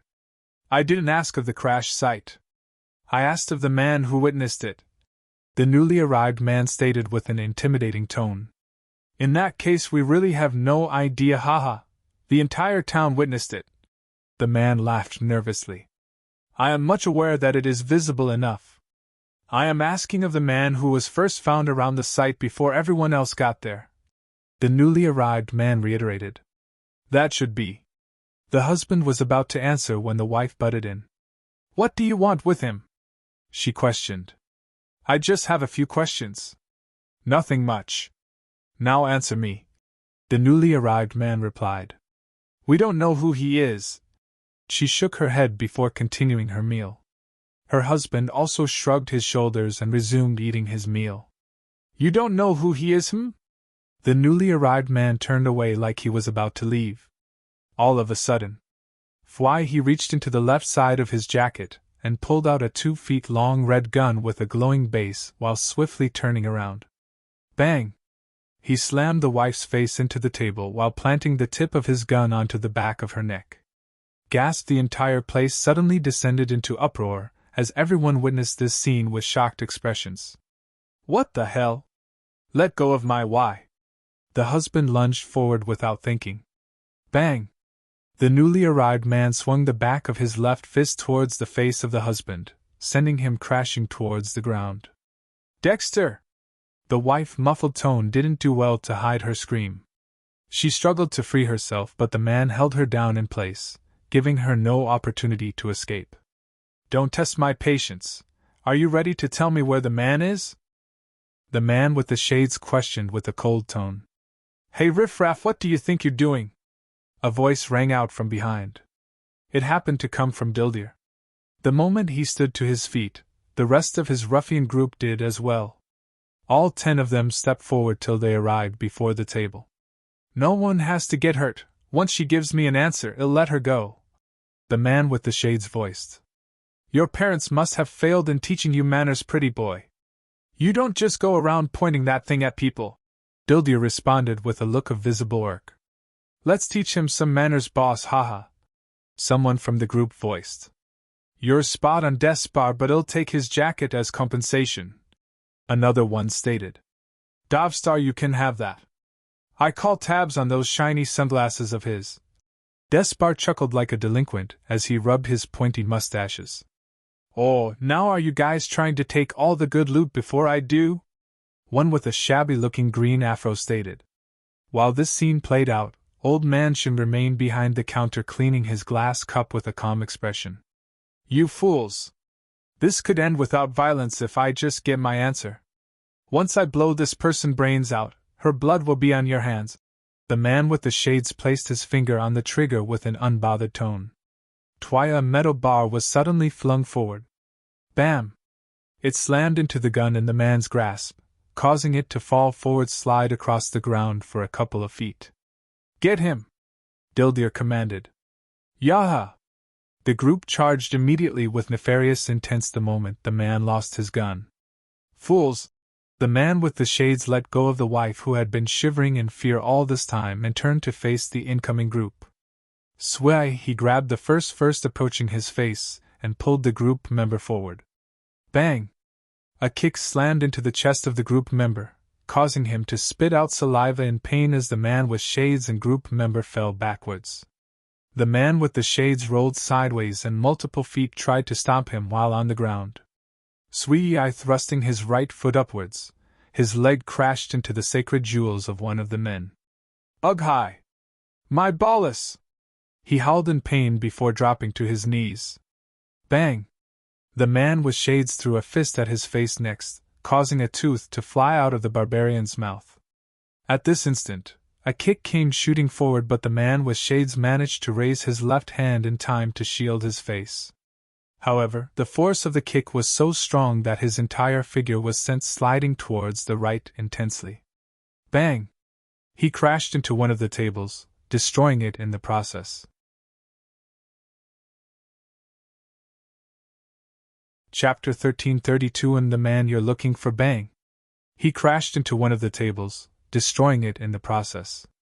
The man with the shades gritted his teeth as he noticed a rip on his jacket and proceeded to perform a kip-up stunt. He landed back on his feet and continued engaging the rest of the group. Pa! Pa! Pa! Bam! Fists and kicks were exchanged continuously. Tables continued to crash as well since bodies were sent flying across the place. At this point, everyone else around had fled the area in fear of being collateral damage. The man with shades happened to be winning the fight and had laid out most of Dildir's men. At this point, everyone else around had fled the area in fear of being collateral damage. The man with shades happened to be winning the fight and had laid out most of Dildir's men. At this point, only Dildir and 3 of his group were left. The others were sprawled out across the place with all sort of injuries. I grow weary of this. The man with shades, who was bleeding from the side of his head already, pulled back. Dildir, who also had a black eye at this point, saw this as surrender, and charged forward. Only for the man to pull out another gun from the right side of his jacket. Oh! Dildir paused as the tip of the red gun rested against his forehead. You had that all this time? Dildir questioned while gulping down saliva. The other three behind also paused their steps as they spotted the second gun. I wanted to avoid killing today, but you leave me no choice, the man stated with a slightly regretful tone as his finger rested on the trigger. Wait! A voice called out from the side, causing the man to pause in his tracks. Old Man Shin slowly walked forward and placed his hand on the gun in a bid to lower it. You wanted the man that witnessed the crashing star, right? He asked with a calm tone. Yes. Will you tell me where he is? The man with the shades questioned. He's right here, Old Man Shin answered. Here where? The man with the shades voiced with a confused tone. I'm the man you're looking for, Old Man Shin clarified. The man with the shades finally lowered his weapon. You bast! Dildir wanted to attack the moment he lowered his weapon, but Old Man Shin stopped him. That's enough, Dildir, I'll handle it, he voiced while pulling Dildir away in the direction of the counter. He proceeded to hand Dildir a bottle of wine. For you and the boys. He patted his back afterwards before walking towards the man with the shades. Who are you and why are you looking for me? Old Man Shin inquired. The name is Didi. Will you come back with me willingly, or will I have to bring you back with force? The man with the shades inquired. Didi, someone sent you after me? Old Man Shin asked. I'm sure you already know the answer to that. My employer has asked me to bring you back alive, but he didn't say unscathed, so I won't be penalized for ruffling you, huh? What is this PR? Dildir, who was about leaving with his wounded boys earlier, paused upon hearing the dialogue between both of them. Leave, Old Man Shin interrupted. I told you they'll take care of it, he added. Dildir's face scrunched up in worry. Are you sure? Old Man Shin nodded in response. Dildir had no other option but to scurry along with his group. There were a bunch of rough-looking hoverbikes parked in the distance. They looked nothing luxurious like that of Didi's, but nevertheless they worked. Boss, are you sure we should have left the geezer to take care of that alone? Despa questioned as they got onto their hoverbikes and started the engine. Dildir turned to stare at the shed area, which was a little distant from their current position. This is not the first time something like this is happening. In the last 6 months since Old Man Shin set up shop here, a number of people have been sent after him, Dildir responded before starting the engine of his hoverbike. Oh? What happened to the others? Despa questioned. No one knows. All I know is Old Man Shin is still here, and they're not so when he said he would handle it. I had no doubts that he would, Dildir said before driving off. The others also started the engines of their hoverbikes and sped forward to catch up with their boss. Old Man Shin sure is mysterious since he appeared here 6 months ago. This thought appeared in Dildir's mind as a cloud of dust was formed behind them while they sped off. 2 days later. We have acquired new ammunition now. Within a dry-looking mountainous area surrounded by sand dunes, a group could be spotted. A crate was positioned in their midst, and within the crate were some high-grade weaponry. Laser guns, a bazooka disintegrator, and all that. Good, now we can look out for our people more, Dildir stated before dropping a cigarette onto the steaming sand. Shhhhch, low sizzling sounds rang out since the sands were so hot, they burnt the cigarette. Let's check out Old Man Shin's place, Dildir suggested. Do you think he would have opened up shop back? For all we know, it may be deserted, Despa said with a bothered tone. Boys, do you want to check out Old Man Shin's place? Dildir yelled. Yeah! The others cheered and proceeded to mount their bike. Dildir chuckled before mounting his bike as well. Let's hope the geezer is okay. The crates got strapped to the sides of 2 hoverbikes which moved together to bear the weight of the weapons. Swywire, swywire, swywire, swywire. The hoverbikes soon zoomed into the distance, stirring up clouds of dust. The red sun in the sky happened to have another yellow sun poking out from its left corner. It was currently only a little visible since it was in a crescent-shaped format. The temperature had greatly increased due to this. Fortunately, most people that lived in town all had cooling effects clothings. This helped them to maintain a safe temperature. Their boots especially helped to prevent their feet from becoming toast. The bikers, on the other hand, had gotten used to this temperature and didn't need such. They were quite the gritty bunch. In a few minutes they could spot the familiar shed in the distance. Soon they arrived at Old Man Shill's place. Chatter, chatter, chatter, the place was as vibrant as ever. There was barely any space left underneath since a lot of people were currently present. Old Man Shill could be spotted serving a table in the middle with a smile. "Oh, you!" The boys had a hearty smile as they approached the shed. "Geezer!" Despa yelled as he approached Old Man Shill. Old Man Shill spotted them and gave a wave for them to come over. "Looks like he did take care of it." Bildir was curious, but he decided to throw his curiosity to the back of his mind for now. It was time to indulge in Old Man Shin's sweet delicacies. Nighttime arrived very fast today. Old Man Shin could be seen waving to a family that was leaving. The restaurant was empty right now and Old Man Shin began closing up. He really did look like an earnest middle-aged man with the way he cleared the tables. Soon enough, he was done cleaning up the entire place, and now it was time to leave. He touched his glasses, properly fixing them above his slightly pointy nose. He grabbed a small plastic bag in which he stored food that he was going to have as dinner. Afterwards, he turned around to head eastwards. Old Man Shin didn't have a vehicle, so he walked. The sandy terrain was soon in view. True, his legs sunk into the sand as he continuously made his way forward till a settlement could be spotted. He was currently walking down an exalted sandy slope, so the flickers of light in the distance looked like scanty fireflies. The houses did not look well structured and were mostly bungalows, but nonetheless the people around seemed satisfied. Old Man Shin soon arrived within the settlement. As he walked past people, he was greeted respectfully. It looked like the natives here really admired him. "Welcome, Old Man Shin." "Old Man Shin, thanks for the other time, the cooling shack works now." "Old Man Shin, would you like to have dinner here?" "Hey geezer, welcome back." Old Man Shin waved with smiles on his and turned down everyone who tried inviting him for dinner or wanted to present him with a gift. Old Man Shin always helped people take care of a lot of issues. He had saved a lot of the settlement folks from spending money that they didn't have, so they were always grateful to him. He soon arrived at a bungalow house close to the northern edge of the settlement. He spotted a silhouette crouched beside his house. "Bruce?" Old Man Shin said as he approached the figure. Chapter 1333. It's almost time. "Bruce?" Old Man Shin said as he approached the figure. "Old Man Shin, you're back." The figure stood to his feet with a joyous look. "Waiting outside my house this late. Did you miss me that much?" Old Man Shin chuckled as he approached the young boy, who was no more than 5 feet in height. He had short brown hair with innocent-looking blue eyes. "What happened to your face?"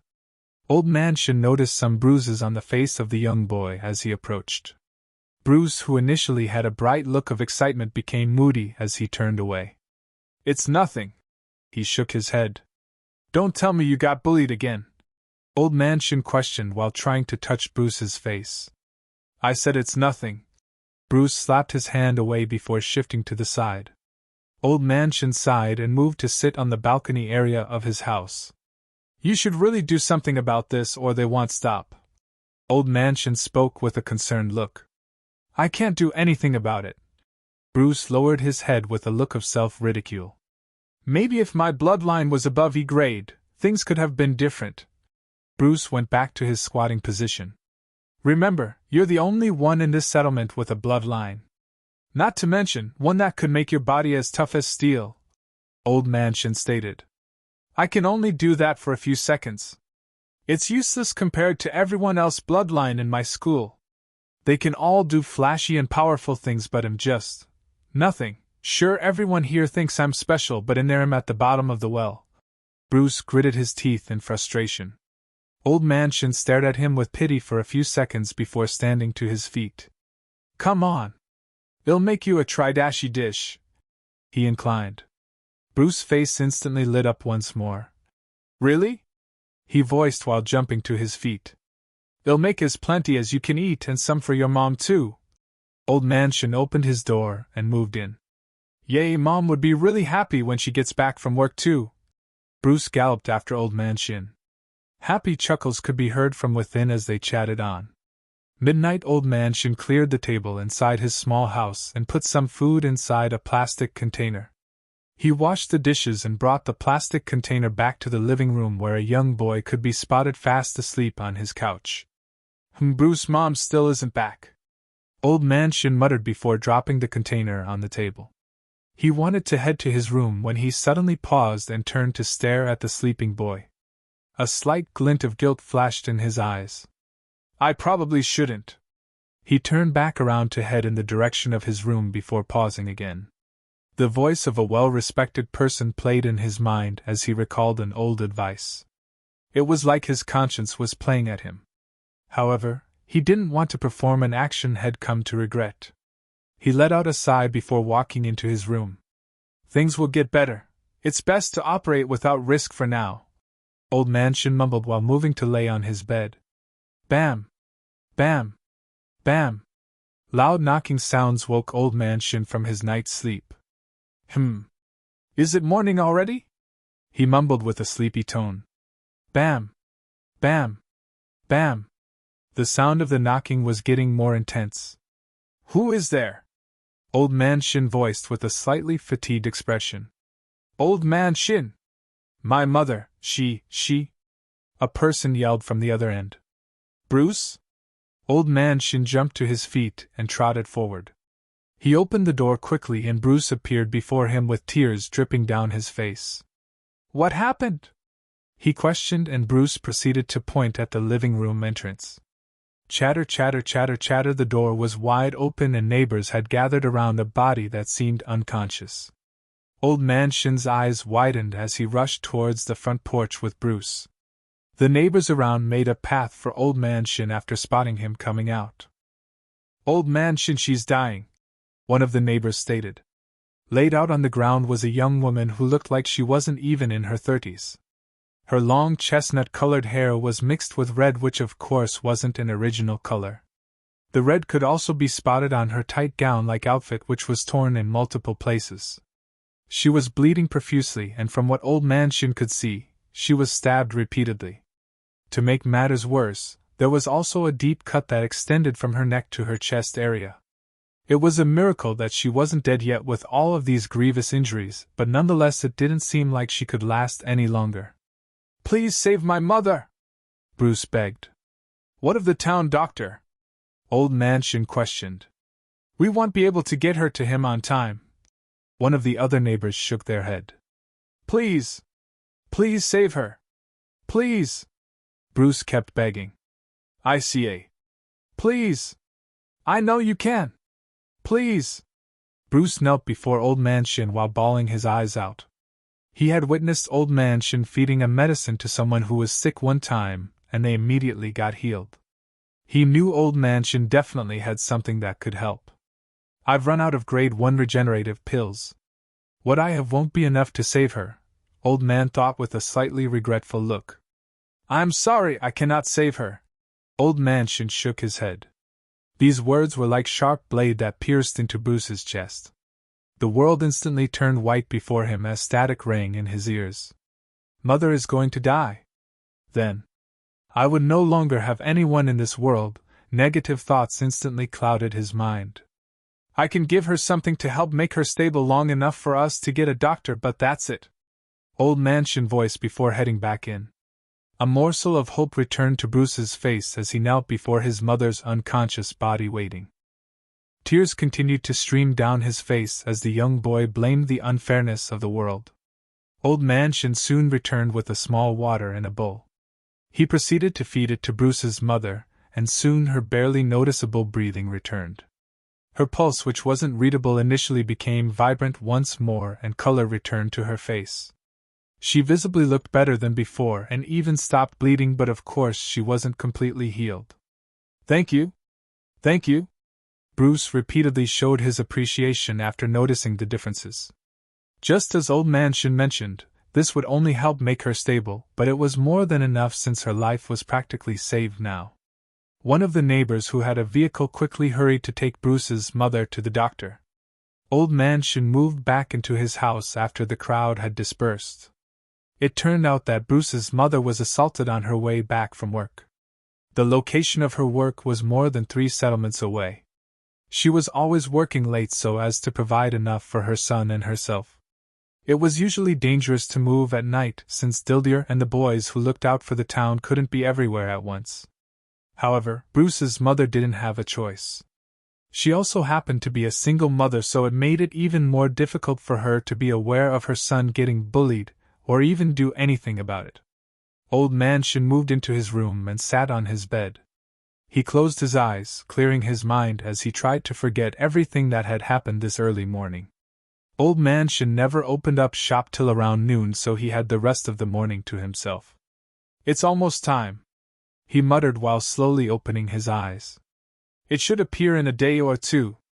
I have grown quite fond of this place, but everything must eventually come to an end."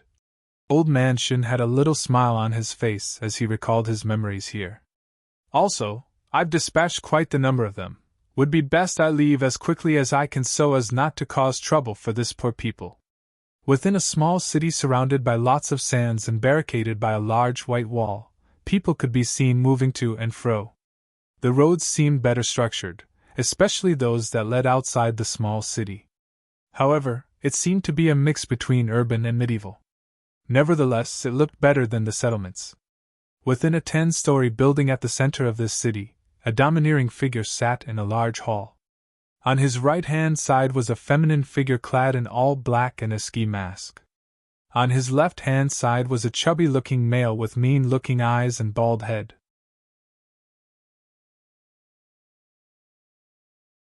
Chapter 1334 Late Night Troubles Do Not Unlock. Yet on his right-hand side was a feminine figure clad in all black and a ski mask. On his left-hand side was a chubby-looking male with mean-looking eyes and bald head. He had a circular tattoo on his head, making it look like he had hair. The domineering figure sitting in their midst was a man with long blue hair who had a black strap tied around his eyes. He was clad in dark robes with golden star patterns all over. He was currently crossing his leg with an unreadable expression and a laid-back posture as he listened to the report of the person before him. The man before him was in brown trench coat, a small hat, and gloves on his hand. He had a small scar above his left brow and looked quite nefarious. "He never came back. Just like the one before and the one before and the one before." This man spoke. "Another failure?" The domineering man sitting in their midst voiced. "Did you not assure me that Didi would get the job done?" he questioned while leaning his chin against his fist. "Boss Falkhorn, Didi has a mission success rate of 99.9%. He was much more expensive than the previous ones, yet he somehow vanished too," the man in the brown trench coat voiced out. "Toxa enough. You failed once again. I will pass you a benefiting punishment later," Boss Falkhorn stated with an irrefutable tone. "Yes, sir," Toxa said with a tone of defeat. "As you have said, this person somehow managed to evade capturing time and time again. We can no longer use hired hands." Boss Falkhorn spoke while separating his legs and sitting upright. "Circe," he turned to the feminine figure on the left in all black. She instantly knelt with a respectful expression upon hearing her name. "Yes, my lord?" "Gather our top men, we're doing this ourselves." Nighttime had arrived very quickly, and soon it became time for Old Man Shin to close up shop. "Dildir and his group didn't show up today. Maybe they're busy," he muttered while packing up to leave. The night was pretty quiet around these parts. Only the sound of rolling sands being carried by mild winds could be heard. After a few minutes, Old Man Shin was ready to leave. He began trekking in the same direction as usual. After walking for another couple of minutes, he could spot the small settlement in the distance. He paused and took in a breath of fresh air while he admiring the night sky. The beautiful night sky had a mixture between the shade of black and dark red. 4 completely blue moons were aligned diagonally from each other up above, each one larger than the other. They painted the sky with stark contrasting colors, yet it looked extremely enthralling. Other orbital bodies could be spotted in the sky as well, and everywhere happened to be really cool right now. After the brief pause, Old Man Shin resumed walking forward till he got into the settlement up ahead. Soon he arrived at his house after getting stopped over 10 times on the way by greeting natives. He turned to stare at the house just few feet away from his and noticed it was shut completely. "Looks like Bruce is not back," he analyzed before walking into his house. He assumed the kid went to see his mother in the other settlement. Old Man Shin went on to take a shower and prepare dinner. Whilst in the process of making dinner, a thought came to his mind and he decided to make for 3. "I should properly say my goodbyes," he mumbled while making the meal. He had decided to visit the settlement where Bruce's mother was taken for treatment so he could use that opportunity to hand them dinner and say his goodbyes. This would be the last time he would be seeing them anyways. After an hour time, Old Man Shin was finished with the cooking. He packed them up and stepped out of the house. It was around 10 p.m. when Old Man Shin arrived at a different settlement much livelier than the one he came from. The buildings were better structured and they just happened to have a few constructed roads as well. He made his way forward and was questioned by the local night guards patrolling the area. Old Man Shin of course looked harmless, so when he showed them the meals he packed and explained what he was there for, they let him through. He soon arrived at a 2-story building and made inquiries upon entering. It was past visitation hours, but Old Man Shin lied that he was a family member. It wasn't that difficult to believe due to what they assumed his age to be and how Bruce's mother reacted upon seeing him. "Mr. Shin?" She displayed a wide set of white teeth upon his arrival, beckoning for him to give her a hug. Old Man Shin didn't refuse and did so gently since she had bandages wrapped all over her body. It was obvious she had been stitched and properly medically attended to since she was both conscious as well as vibrant. "Be careful with late-night movements so Bruce will always have someone to come home to," Old Man Shin advised. *I try my best to, but things are just I'll do better." Bruce's mother let out multiple sighs as she recalled just how much she had to work to cater to responsibilities. Jobs around here paid very little. Old Man Shin rubbed her shoulder in a bid to comfort her. "I made you dinner," he said while passing the packed-up meals to her. "Well, thanks so much, Mr. Shin." Bruce's mother was the only one who referred to Old Man Shin as Mr. Shin, and this would usually make his face beam up with a smile. "The other one is for Bruce," he revealed. "Speaking of Bruce, why don't I see him around here?"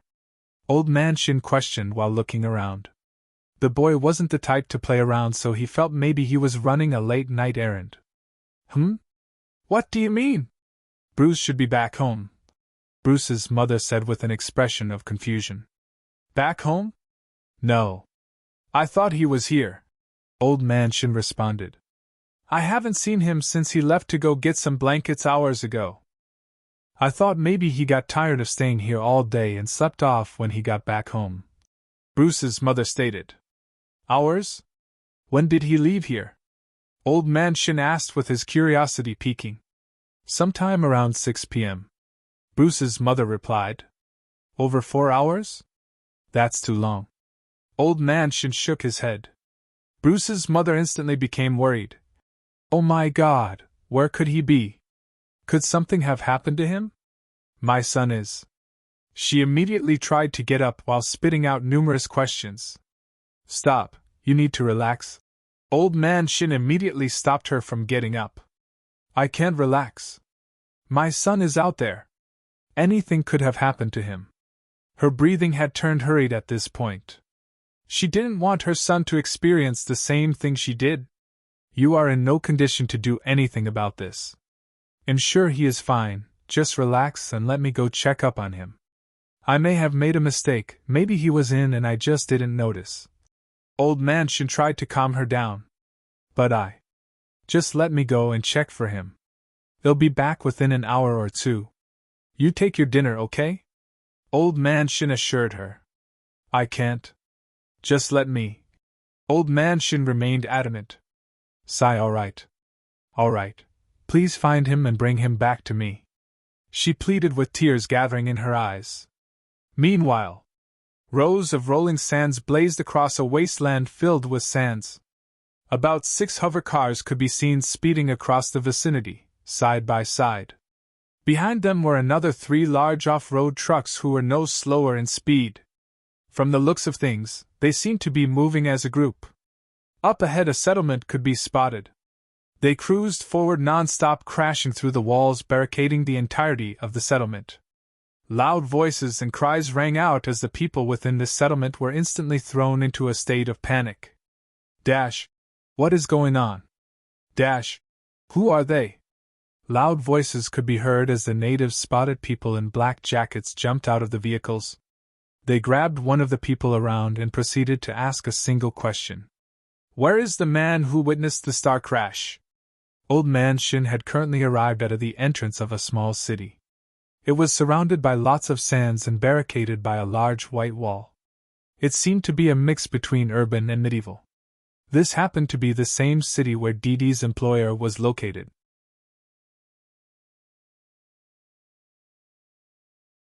Chapter 1335 set ablaze as it seemed to be a mix between urban and medieval. This happened to be the same city where Dee Dee's employer was located.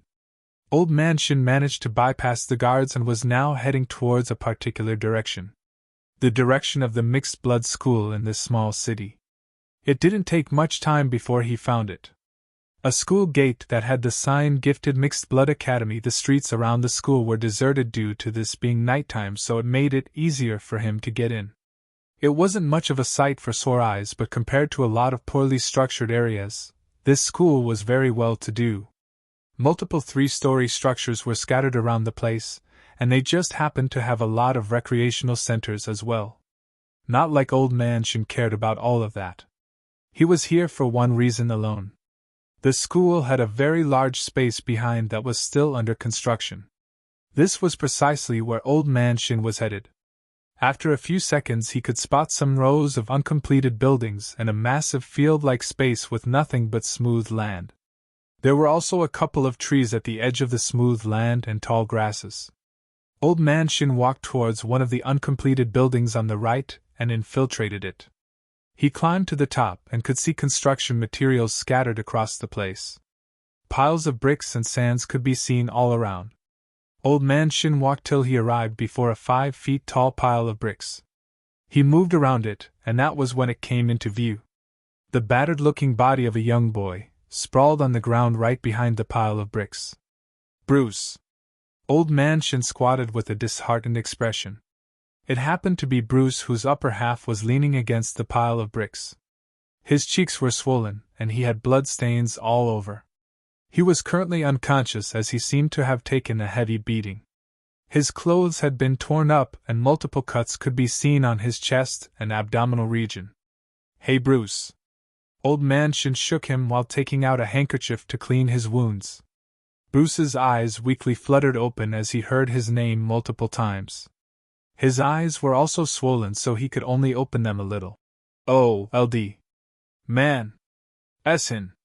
He weakly muttered before coughing a few times. You don't have to speak. They'll get you to a doctor now. Old Man Shin voiced while reaching out to grab the young boy.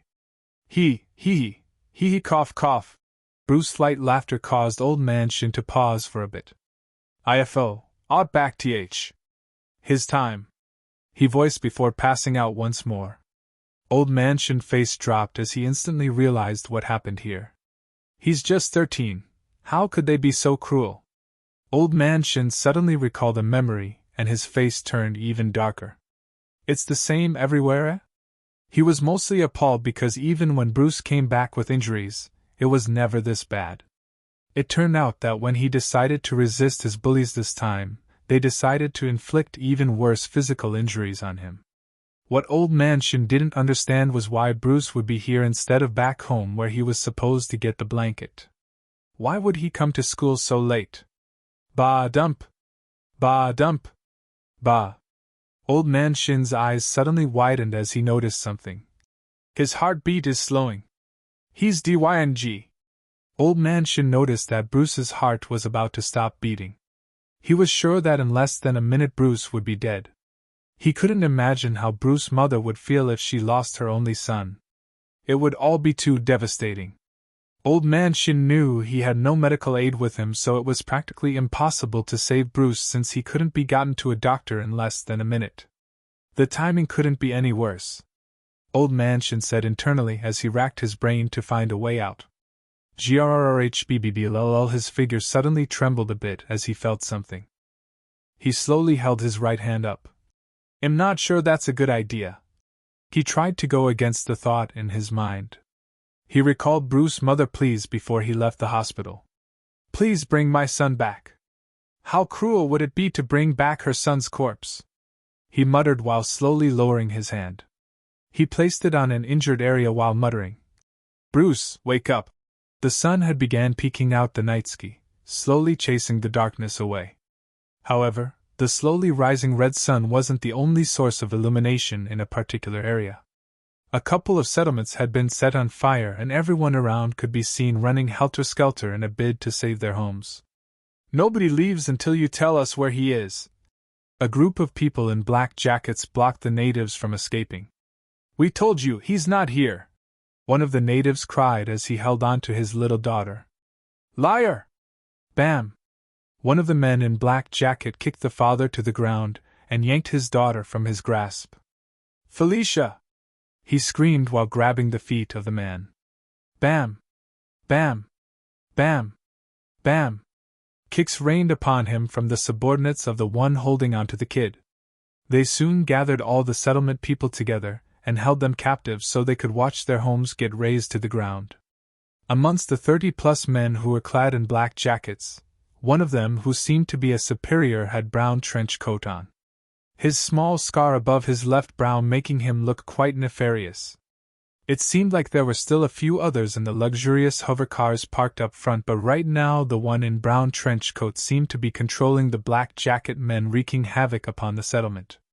The little girl was handed to the man in brown trench coat. Since all of this isn't enough motivation for you people to give him up, maybe I should turn it up a notch, Toxa said while holding the girl up like a helpless chick. Felicia! Her father kept screaming and tried lunging forward, but he was continuously held back. Toxa placed the little girl before a blazing wood from a house by the side. He slowly brought her face closer to the fire, causing the girl's eyes to widen in horror. Papa! She cried out and struggled to free herself, yet the callous Toxa kept pushing her face towards the flames.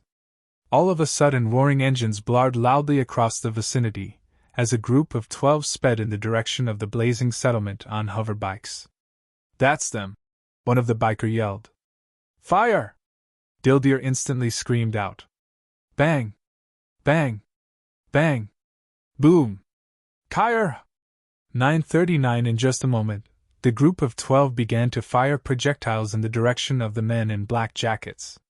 Red powerful beams fired from the weapons in their hands, tearing holes in the bodies of the men in black jacket. Kyr! Cries rang out as blood and brain matter splattered across the sandy terrain. Toxa swiftly moved to the side, dodging a projectile that exploded the moment it hit the structure behind him. TCH. It's the neighborhood riffraffs. Toxa spat. Boom! Be careful not to hit our people!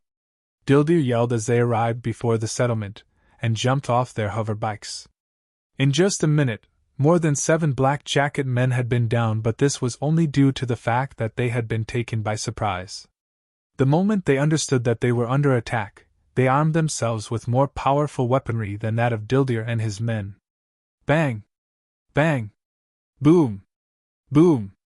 Ballistic shots were exchanged as the bloodshed increased. In a few more minutes, Dildir's men had managed to take down several more men from the other side while only losing one from their side. Dildir wasn't trying to play a game of attrition here since he didn't want to lose anyone else, so he decided to end everything in one fell swoop by using a high-grade destructive bazooka. He grabbed the weapon and charged it up, causing it to emit a bright red glow. Get the people away! Dildir yelled. From the other end, Toxa witnessed his men getting dropped and cursed. These idiots. Dash. What are you doing, Toxer? Get rid of those men now. He heard a voice from the communication device glued to the side of his left ear. I'm on it, he responded while throwing the kid in his arms away and stepping forward. I can't believe they really got outdone by some common riffraffs. He spoke with a distasteful tone while walking in the direction of Dildir and his men. Die! Dildir yelled as he activated the weapon in his grasp. Thwoosh, a massive pillar-sized purple beam blasted forth from the glowing weapon. At this same moment, a large metallic arm phased out of Toxer's back. Today is my birthday, guys. Expect a mass release of 5 chapters at the end of the week. Thank you all for the never-ending support. Join my Discord server.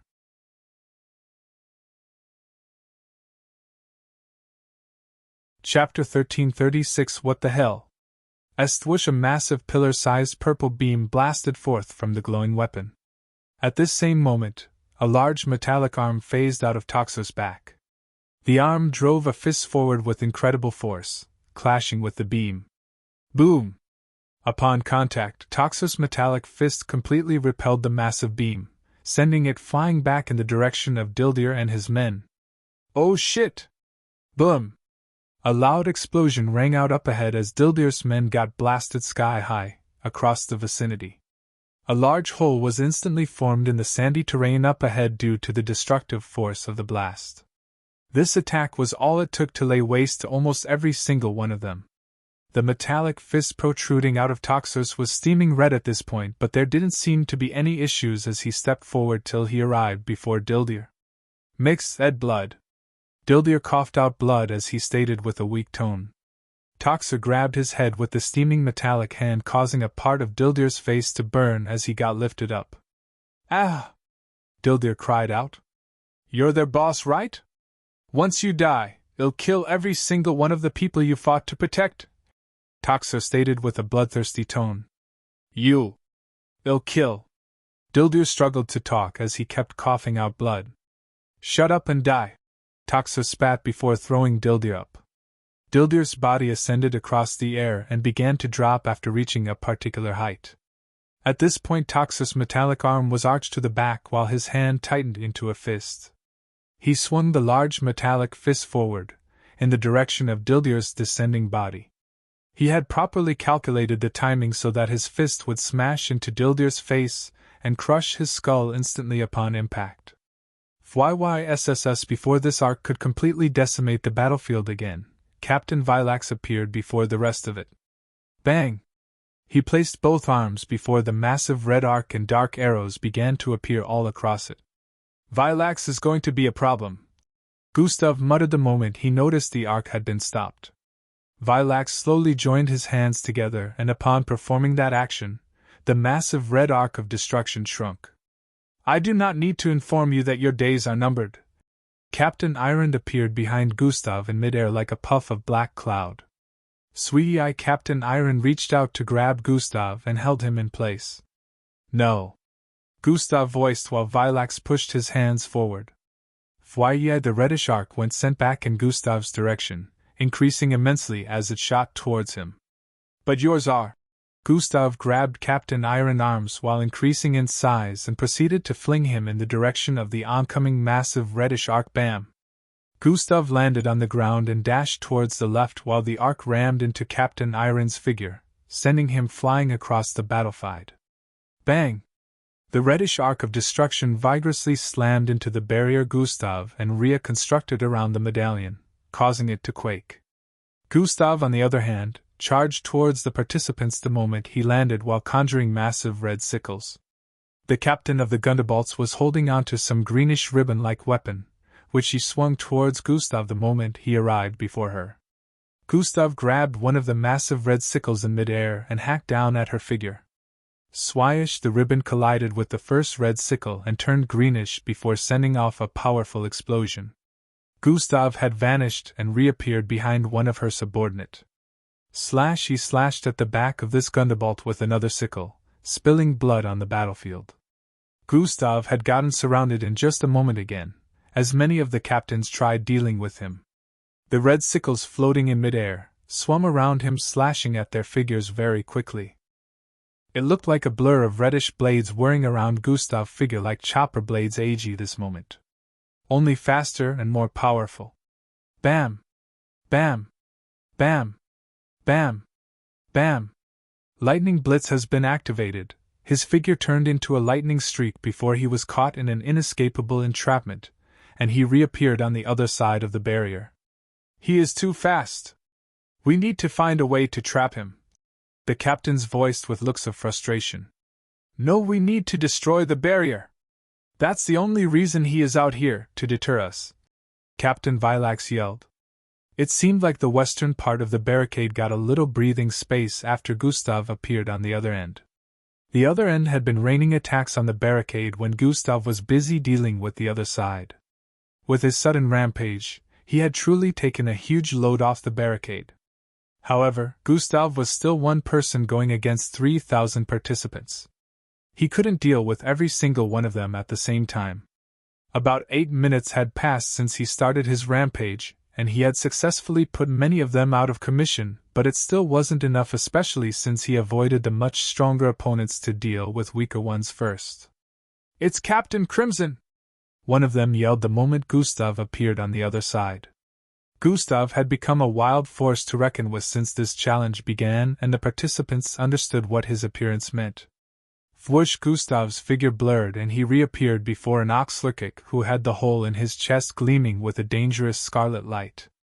Gustav grabbed the Oxlurkic before he could react and lifted him slightly before turning him around. Through him a powerful scarlet beam shot out from the Oxlurkic chests, blasting multiple participants away upon collision. Kyurr! Arf! Screams rang out as some participants lost their limbs from this attack, but Gustav wasn't done. He proceeded to charge at the hundreds of participants up ahead, turning the Oxlurkic in his grasp to a weapon. Bang! Bang! Bang! Bang! He swung the entire Oxlurkic's body like it weighed nothing, slamming him into tens of participants in less than a second. Attacks approached him from behind which he managed to evade. Gustav leapt into the air once more as his skin turned dark. His face transformed, taking the form of a dark bunny with massive horns and purplish, terrifying glowing eyes. Kyurr! Gustav opened his mouth and sonic waves shot out of them, decimating this part of the battlefield. Many participants closed their ears in pain while bleeding profusely from different orifices of their bodies. The sonic scream didn't just affect them physically, to them it felt like their internal organs were turning to mush. What the hell? Just how many supernatural abilities does he possess? He's a monster! The participants that were still active stared at Gustav's figure above in disbelief. Gustav just kept using abilities upon abilities. It almost felt like their numbers were useless against him. It had been 10 minutes since he came out here, and in that short time frame he had taken out around 2,000 participants, single-handedly. This wasn't to say he hadn't taken any damage, but Gustav was moving so fast and precise that it made it difficult for anyone to successfully land a hit on him. Even the fastest species had been unsuccessful because it seemed like Gustav was able to predict their movements. They were very fast, but they couldn't fly, so catching up to Gustav was impossible for them. Gustav descended with speed while conjuring an atomic blade. Before the participants could recover completely from the sonic waves, the atomic blade swept across the air. 2 of the Rusians instantly got their legs lopped off. Loud and painful shrieks reverberated across the place as these 2 fell face flat, unable to run. At this moment, 3 of the Rusians arrived on the left and right sides of Gustav, stabbing their arm forward like blades. Gustav raised his left arm and wrapped it around the arm of the one on the left before swinging him to collide with the one on the right. However, the one behind managed to get Gustav. Gustav had moved slightly to the side to avoid getting his internal organs penetrated, but the arm cleanly stabbed through his left back area. It shoved through his left chest area, close to his shoulder. The Rusians were still the fastest species in the universe after all. It was a wonder that Gustav had managed to evade their attacks for this long. The impact sent Gustav catapulting forward, and other participants took advantage of this opportunity to rain down attacks on him. A bolt slammed into him from up ahead, sending him hurling backwards once more. Tens of participants crowded his figure, jumping to him and hounding Gustav with barrages of attacks. In just a few moments, he had been covered completely by hundreds of participants. "You know, things would be easier if you just used Yarki," the system voiced. Silver scales began to appear all across his body as horns grew out of his forehead. 940 His body turned even more muscular than before as he reached a height of 10 feet despite the two major disadvantages. "Everyone would know that I am a cosmic superior being, and it would also affect those within the barricade," Gustav responded while his entire figure was covered in total darkness. "You still care about everyone knowing?" the system inquired. "Maybe I do, also, I haven't used everything," Gustav said internally as his eyes emitted a silvery glow. Silver scales began to appear all across his body as horns grew out of his forehead. His body turned even more muscular than before as he reached a height of 10 feet despite the pressure of the hundreds of participants weighing on his figure. The participants could feel a tingling sense of danger at this moment, almost like something was building up. Boom! A powerful surge of energy suddenly spread across the entire battlefield, sending every participant within a 10-mile radius flying.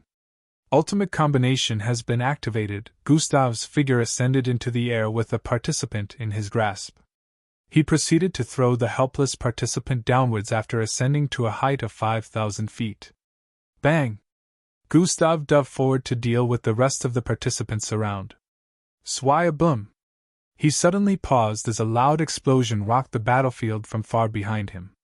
His perception swept across the place, and he instantly understood what was going on.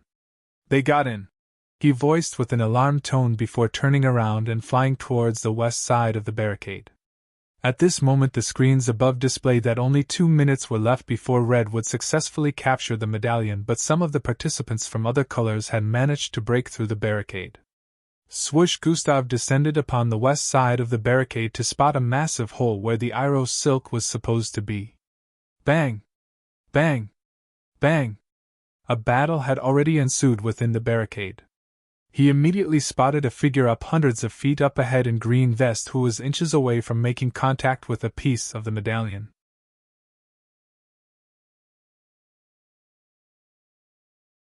Chapter 1337 Making an arrest. He immediately spotted a figure up hundreds of feet up ahead in green vest who was inches away from making contact with a piece of the medallion. Gustav was no doubt very quick, but there was no way he would get to this participant before they made contact with the medallion. It was literally right before them. One could say they already made contact. Swoosh! Just when the hand was only half an inch from making contact, a silver streak collided with the figure in green vest. Bang! The participant was sent hurling across the air while the silver streak materialized atop the medallion. Angie! Gustav heaved a sigh of relief as he trotted forward. Fwish! He grabbed a Klaxosape from behind his head and pushed him into the ground. Bang! At this moment Captain Vilax and Austral were in a battle with each other. Both sides seemed to be evenly matched, but Captain Austral had managed to keep Captain Vilax away from the medallion. However, Captain Vilax wasn't the only captain here. Captains from other planets were engaging the others. Fortunately, Gustav had really managed to take out more than half of the opposing participants earlier, so only around 500 had made it through the hole created on the barricade. The Reds still had 1,000 participants on their side, so the opposition was currently outnumbered. Fwoosh! Gustav went through the hole and stamped his foot on the ground. Bang! Iros silk arose from the broken down part of the barricade and immediately covered it before more participants could get through. He stamped his foot again and more Iros silk shot out of the ground, covering the entirety of the barricade like a second layer of defense. "Rhea!" Gustav yelled. Unfortunately, Rhea seemed to be engaging a couple of participants at the moment. He turned the ground around him to a sinking lava terrain, causing the participants to shriek in pain as their legs got flamed. Covering his entire body in dark rocks, he looked like a humanoid monster as he charged at the participants, landing heavy hits on them. Swoosh! Gustav arrived before him like a phantom. "Go fortify that place, leave this to me," Gustav voiced. Rhea nodded before turning to head towards the barricade. While Ria was adding his layer of defense around the barricade, Gustav dealt with the participants on this side very swiftly. He had conjured tens of vortexes all around the medallion with immense suction forces. Anyone that got close to it would be sucked into the vortexes and arrive on the outskirts of the barricade. Gustav was grabbing as many participants as he could and hurling them at the vortexes. In about a minute, only around 10 participants with different vest colors were left. These 10 participants were all captains and they were currently outnumbered despite their strength. All we need to do is touch it and from there we can figure out the rest. Captain Vilax had a frustrated look as he and the rest of the captains made an encirclement with their backs touching. What is the medallion made of? The Orion captain questioned. Different materials but mostly stretinium. What are you thinking? Captain Vilax inquired. I'm thinking we don't have to touch the medallion to separate the reds from it. The moment Orion captain voiced this out, he grabbed the halo floating above his head. Fui, he flung it upwards. At this moment, only around 20 seconds were left before the medallion would be successfully captured. The halo arrived about 300 feet above the medallion and Gustav suddenly appeared beside it. Not on my watch! He muttered while reaching out to slap the glowing circular object away. The moment Gustav had came into contact with it, he suddenly found himself stuck. Huh! He let out a surprised exclamation as the halo suddenly emitted a burst of bright glow and multiplied. Thying, tens of halos appeared underneath the one Gustav got stuck to, all under the umbrella of a penetrative pillar of fluorescent-colored light. The pillar of light emitted from the multiple halos descended upon the medallion below, and an unexpected event occurred. Bang! A powerful charge blasted forth from the medallion, sending every single participant around it flying. Everyone making contact with the medallion was also sent flying at the same moment the charge blasted forth. Yes! We did it! Orion Captain and the others voiced with looks of triumph. Although they had not managed to start capturing the medallion, they were glad the first step had been taken. Had Red managed to hold for the next 20 seconds, all would have been lost. At the very least they had more time to break down the barricade and capture the medallion for their various colors, or so they thought. Hold on! The screens! Captain Vilax voiced while pointing at one of the screen above. Red is capturing the medallion. 15 seconds, 14 seconds, 13 seconds. What the hell? How? It should have stopped and started afresh even if a person just touched it. Orion Captain voiced with a look of disbelief. Look! There's a hand! Gundabald Captain said while pointing at a part of the medallion. It was barely visible due to the angle where it made contact, but the captains managed to trace it out and noticed it came from above. Not him again, Captain Crimson? Their eyes were shot looks of astonishment and disbelief as they looked upwards. Gustav had one of his arm extended from above, making contact with the medallion. It turned out that when Gustav got stuck after making contact with the halo, he moved all of his abilities towards the left side of his body. After regaining control there, his first thought was to activate size manipulation. He extended his arm downwards to touch the medallion at the same moment the charge blasted forth. Gustav's hands were touching the medallion before everyone got blasted away from it. This also meant that Red never stopped touching the medallion. The 10 captains who were initially getting engaged had more to worry about as they got instantly crowded. Bang! Bang! Bang! Bang! Bang! Under the pressure of the hundreds of angry participants under the red color, they got grounded and took tons of damages. About a minute later, the screens all displayed one thing. Red has captured the medallion. Cheers, cheers, cheers! Loud cheers rang out across the arena. The spectators spat excited remarks about this challenge that had lasted less than 30 minutes. It was the shortest major challenge since ISOP began, but it had been extremely captivating and exciting. Gustav was the highlight of today's challenge. The spectators couldn't stop talking about him and the craziness he showed today, taking on 3,000 participants all by himself. The two most asked questions about Gustav after the challenge ended were: how many supernatural abilities does he possess? Can he take other people's supernatural abilities? The participants from other colors were at a loss and displayed gloomy expressions when it was time to leave the arena after disqualification. All of a sudden the handlers and a couple of MBO officers descended upon the arena with Miss Amy. Was especially since they were taken because of him. 941. Gustav, you should come too, Miss Amy said before flying after them. Bam! Bam! Bam! Bam! The spectators and participants were all surprised when they saw the newly arrived group surround Indulus Prime members.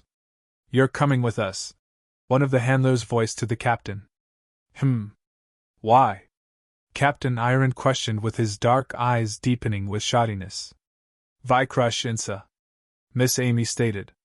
Captain Iron's eyes widened slightly the moment he heard that, and he turned to stare at Gustav, who stood up ahead with folded arms. Suddenly, hush! All Indulus Prime members dashed in different directions in a bid to escape the encirclement. Bind high! Before the handler could complete his sentence, a cage appeared in their midst, and within this cage was every single one of the Indulus Prime members. There you go, Miss Amy voiced. The handler's jaws nearly dropped upon witnessing this. Miss Amy had captured every single one of them before the handlers moved. She had been so fast that they didn't even witness her perform this action. She was done before they could act. Ahem, yes, take them away, the handler with the highest authority commanded.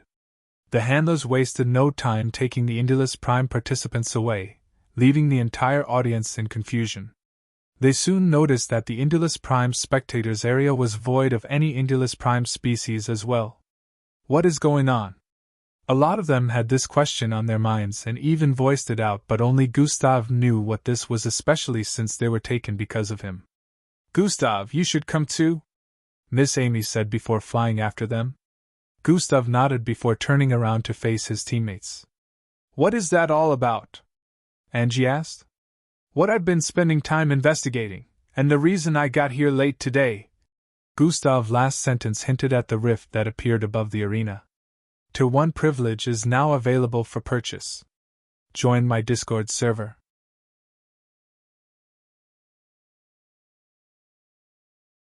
Chapter 1338 Exposure. When I sent my men to the crash site that night, nothing except an empty large crater could be found at the site. After lots of investigation, none of the natives around knew anything except for the fact that only one man was said to be there when it happened. You, and now you want me to tell you everything that happened. There are two issues with that.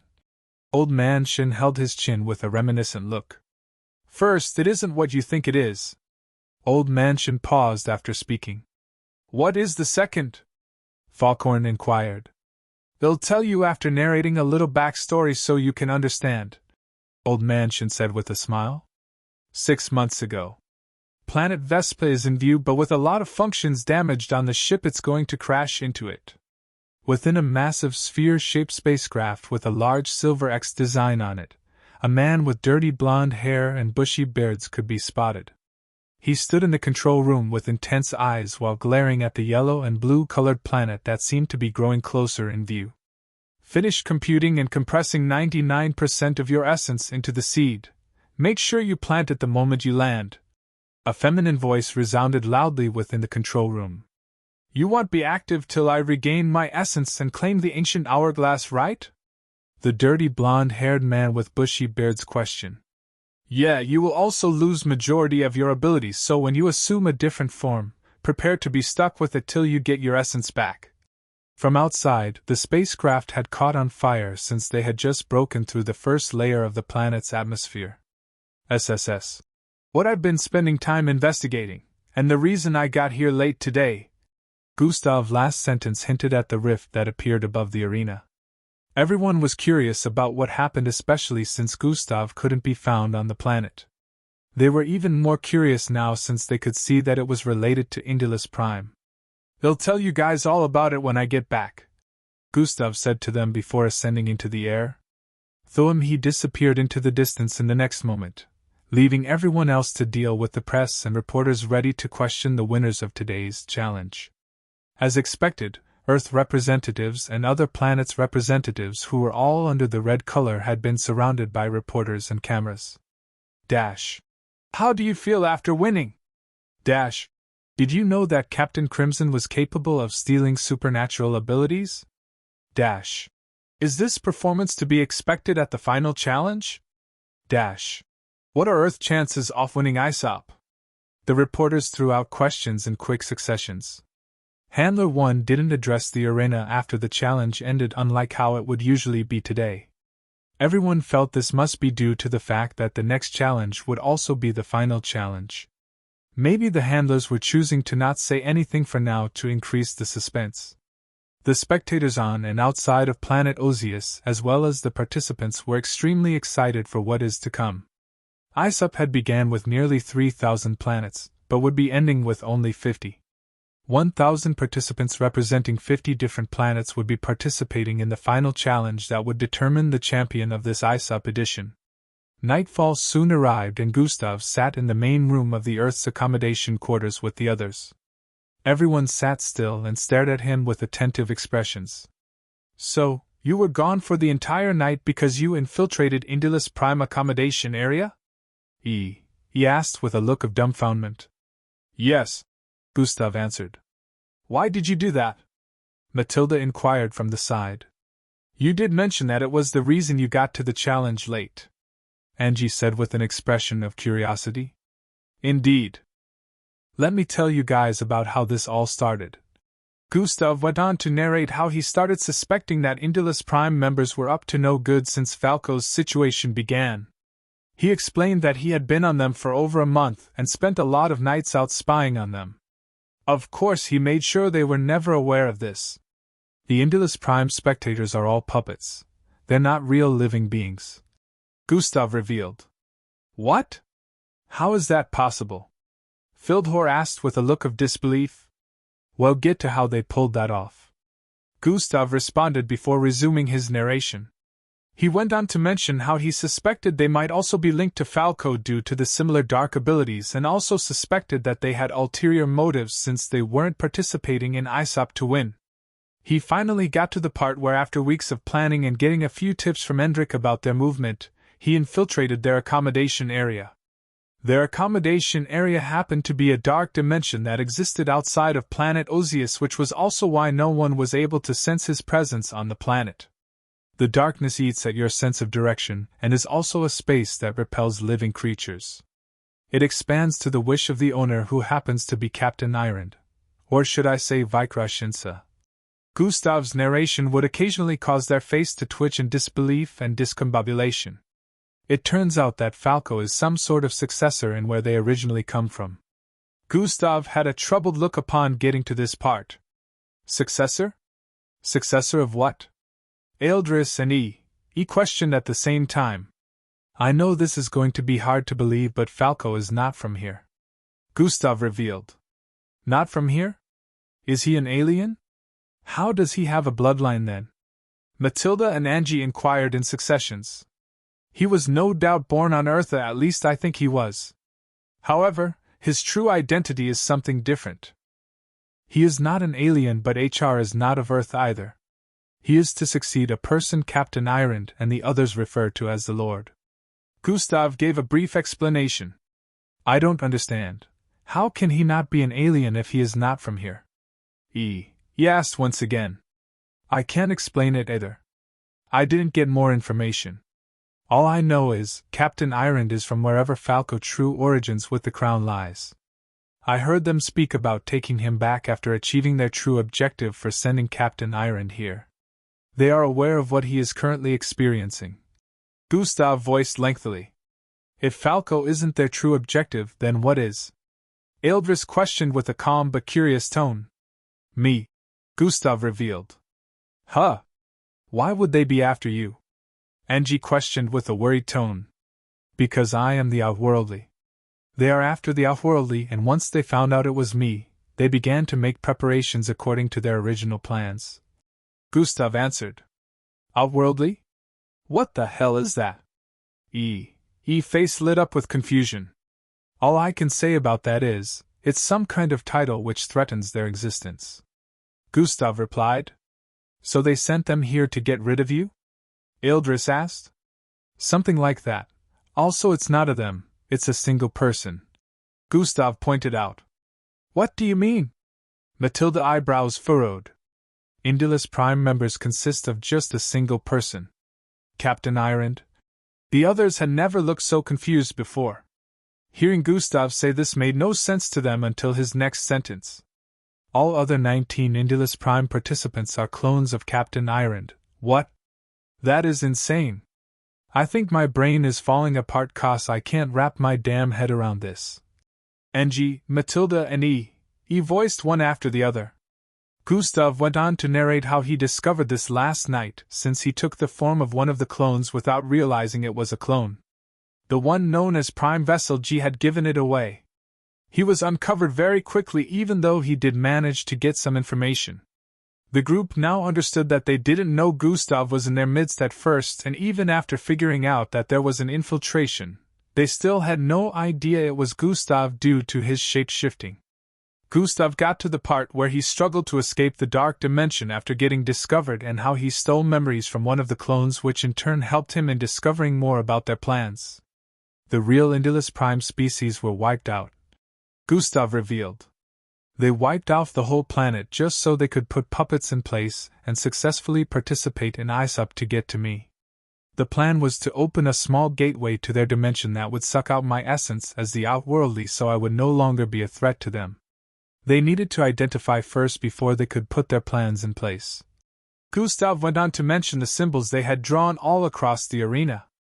The group was still in shock as to how this whole thing was plotted under the nose of the Alliance, and almost successfully orchestrated. These people had really come close to pulling it off. If Gustav was unable to find his way out of that dimension, who knows what would have happened? So who exactly are they? Angie asked.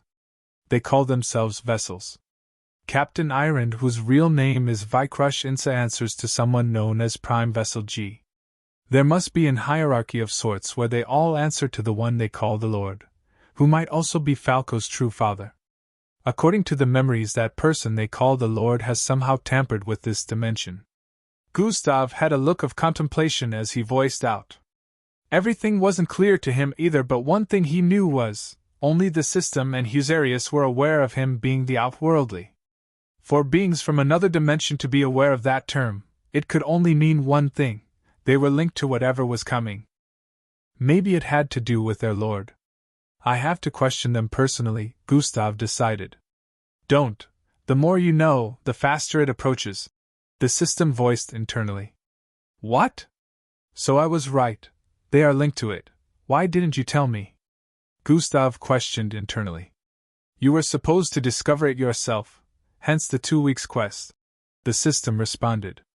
Gustav recalled the quest, which he did completed successfully but hadn't checked his rewards yet. That is as much information as you are supposed to know, for now. The system added. No. I want to know more, like why Falco is linked to them. Don't do anything stupid.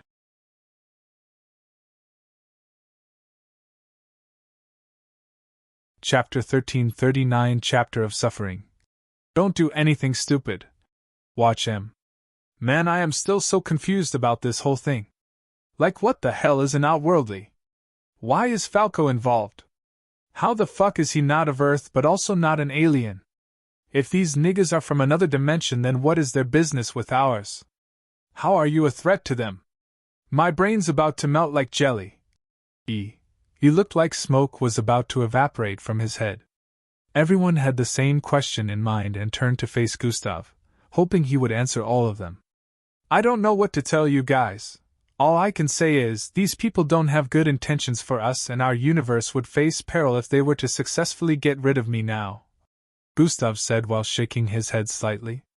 He also had a lot that he wanted to figure out, but unfortunately, this was the amount of information he currently had. The group continued discussing till midnight before they decided to retire for the rest of the night. Gustav had told them everything he knew, but of course there was still a lot of confusion and speculations. Gustav couldn't decide whether or not to listen to the system. It was currently taking everything in him not to head to where Captain Ireland and his clones were currently held to question them.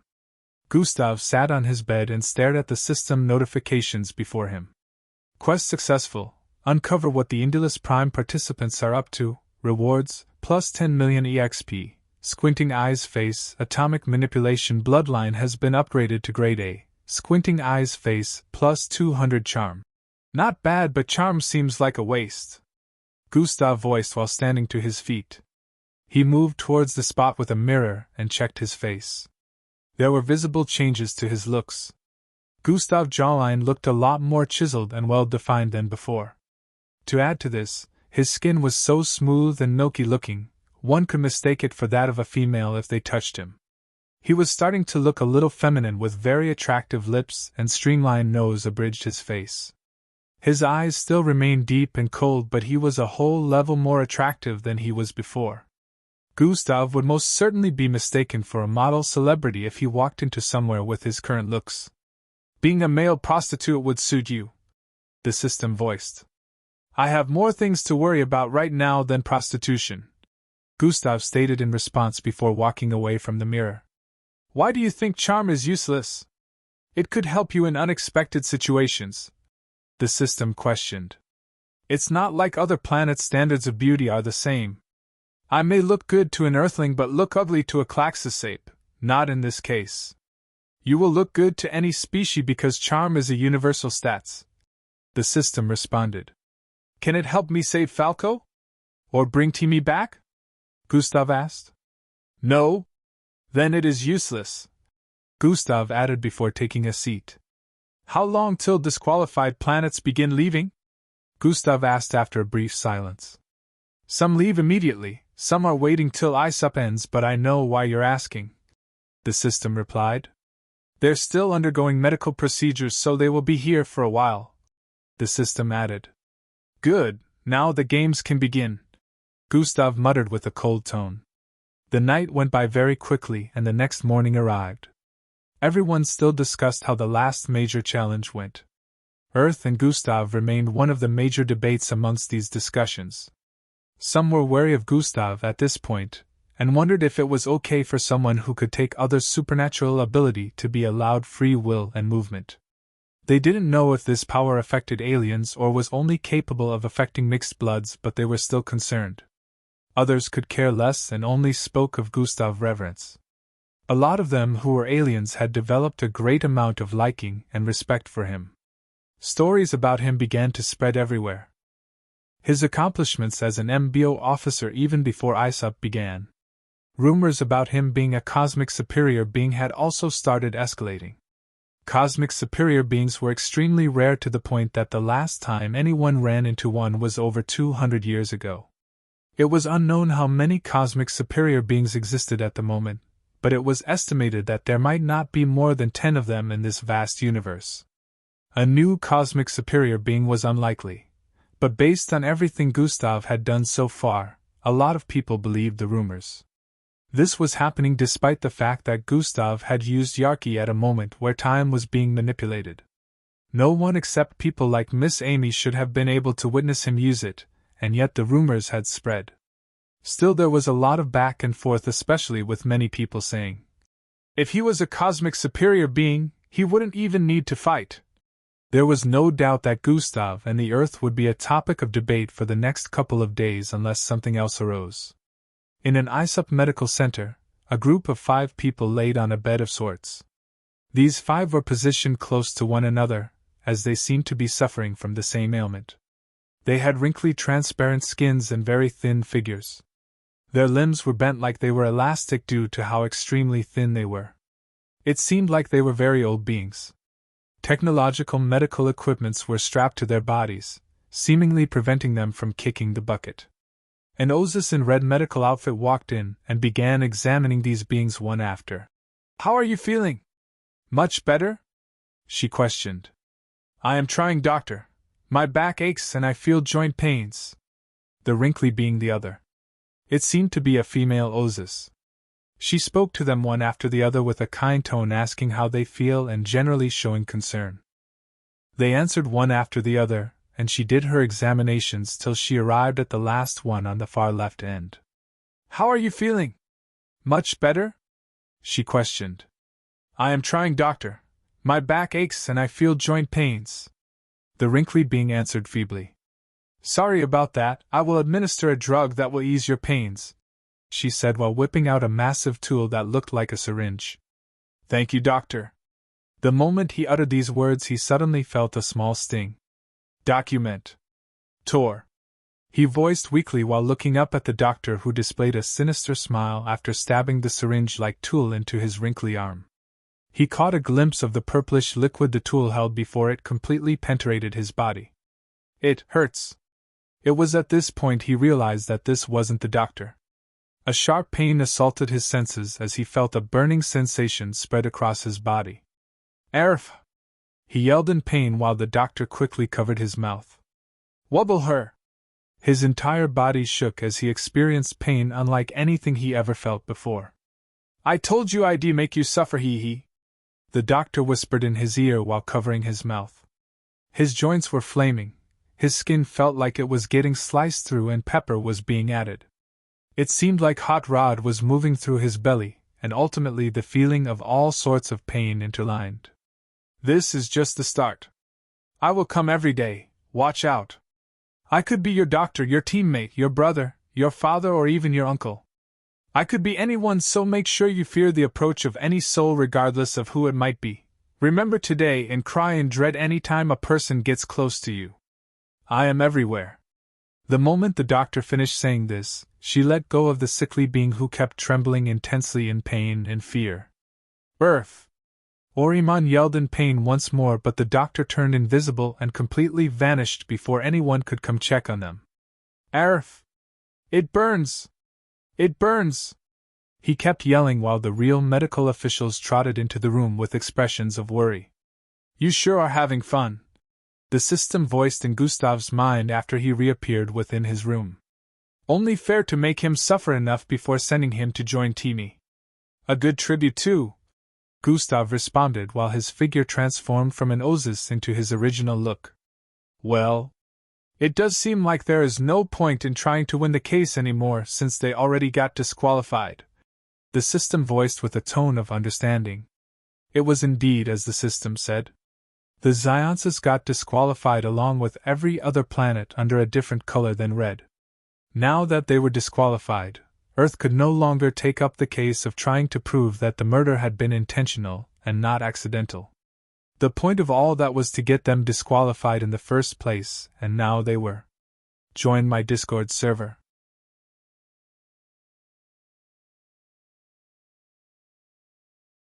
Chapter 1340, The Most Wanted. Didn't you mention that manifestation will expend a lot of energy? Gustav questioned. Yeah, but you have enough energy now, the system voiced with a light chuckle before stepping forward. Wait, what? Are you sapping energy from me? You thief! Gustav yelled, but the system galloped forward with a happy expression, causing her red long hair to dance in the wind. You won't even feel it, she said. That little. Gustav had the urge to bend her over and spank her like a little child. TCH. Come on, let's go. It's time to leave this planet, the system yelled from up ahead. Not yet, there are a few more things I need to take care of before we leave, Gustav said while snapping his fingers. The hourglass and the pair of bloody eyeballs vanished instantly. Hours later, Gustav stood before a sphere-shaped spacecraft with a silver-colored X on its exterior.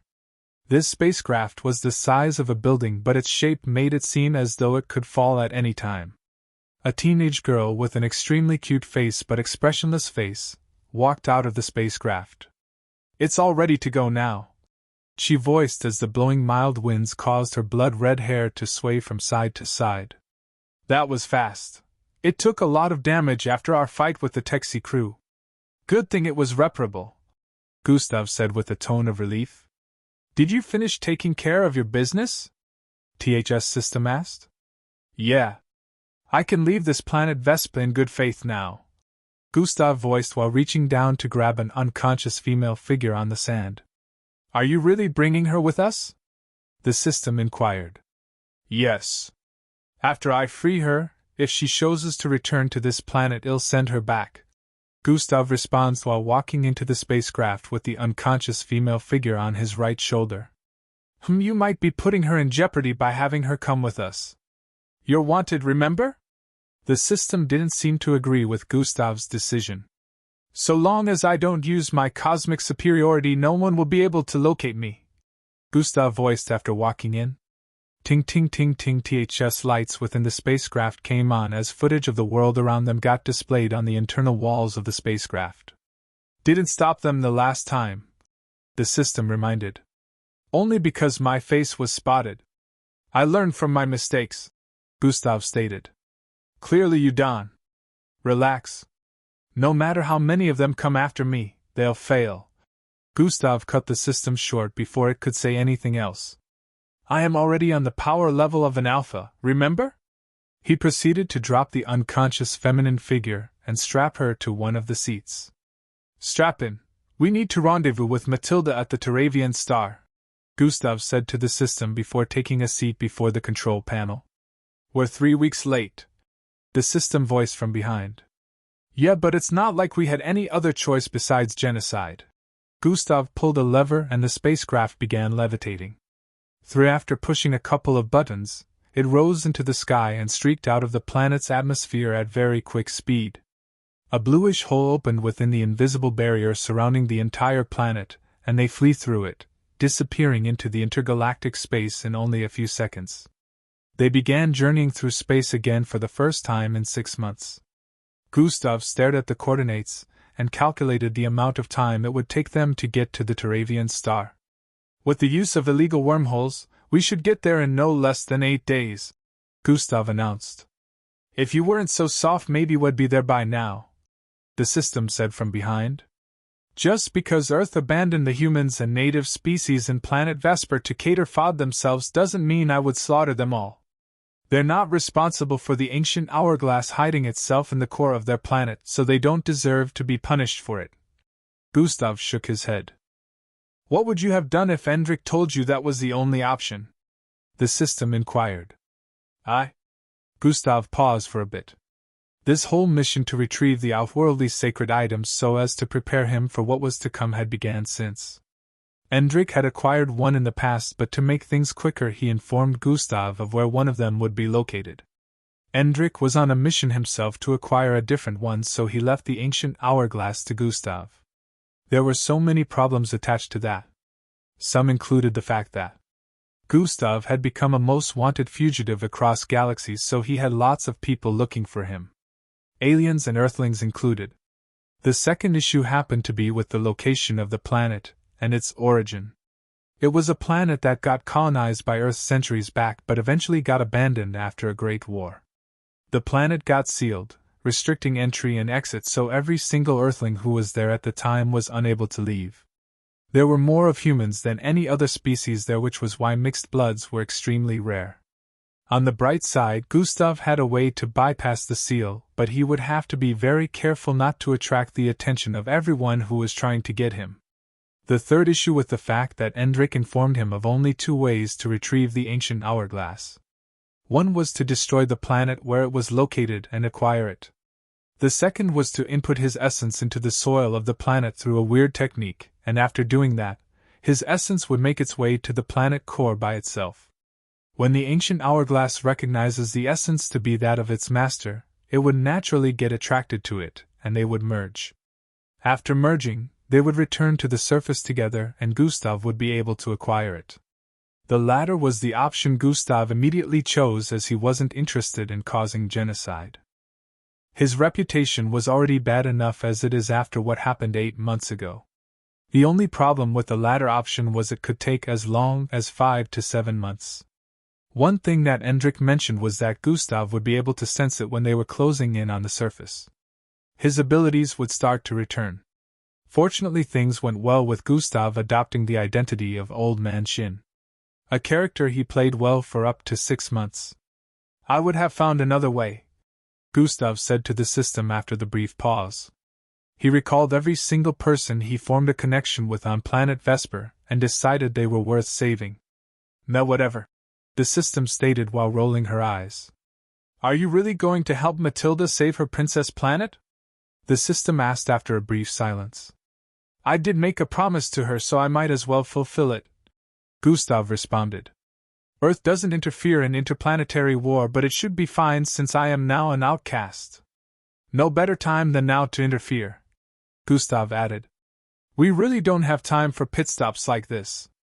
Did you forget that only a year and few months are left before you run out of time to complete the quests? The system reminded. I didn't forget, but I must do this. Also, they may be clues there on how to get Engie and Falco back, so it's a risk I'm willing to take, Gustav replied. It shouldn't take a lot to help out and get back in time to head to the location of the device, Gustav said while peering forward. We're coming up on the first illegal wormhole. Hold on tight, he cautioned as a whitish whirling vicinity appeared in view. Planet Earth dash.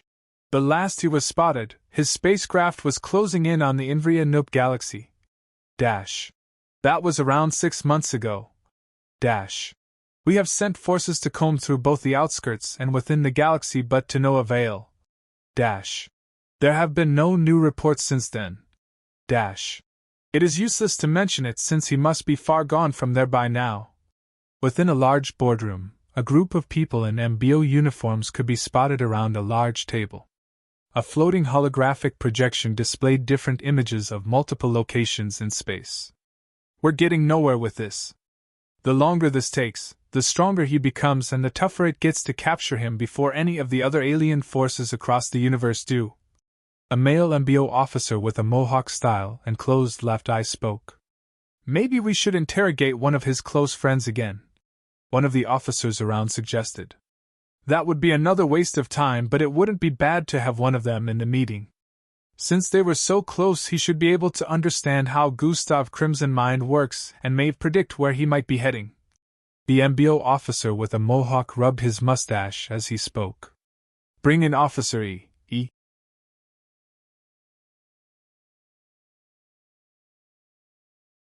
Chapter 1341 Gustav the Scapegoat. That would be another waste of time, but it wouldn't be bad to have one of them in the meeting. Since they were so close, he should be able to understand how Gustav Crimson Mind works, and may predict where he might be heading. The MBO officer with a mohawk rubbed his mustache as he spoke. Bring in Officer E. Minutes later, a dark-skinned male officer with black bushy afro and mustache walked in. He was around 62 inch in height and had strikingly handsome yet mature-looking facial features. His presence instantly attracted the attention of every single officer within the boardroom. So this is the famed Officer E. He is just a kid, yet he survived the collapse calamity. I can't sense his level. Could he have achieved a higher bloodline rank than me? Thoughts flooded the minds of many of the officers present as they stared at E, who happened to have 2 stars attached to the side of his MBO uniform. Welcome, Officer E, the officer with a mohawk said with a strong tone. Thank you, General Dickstrat.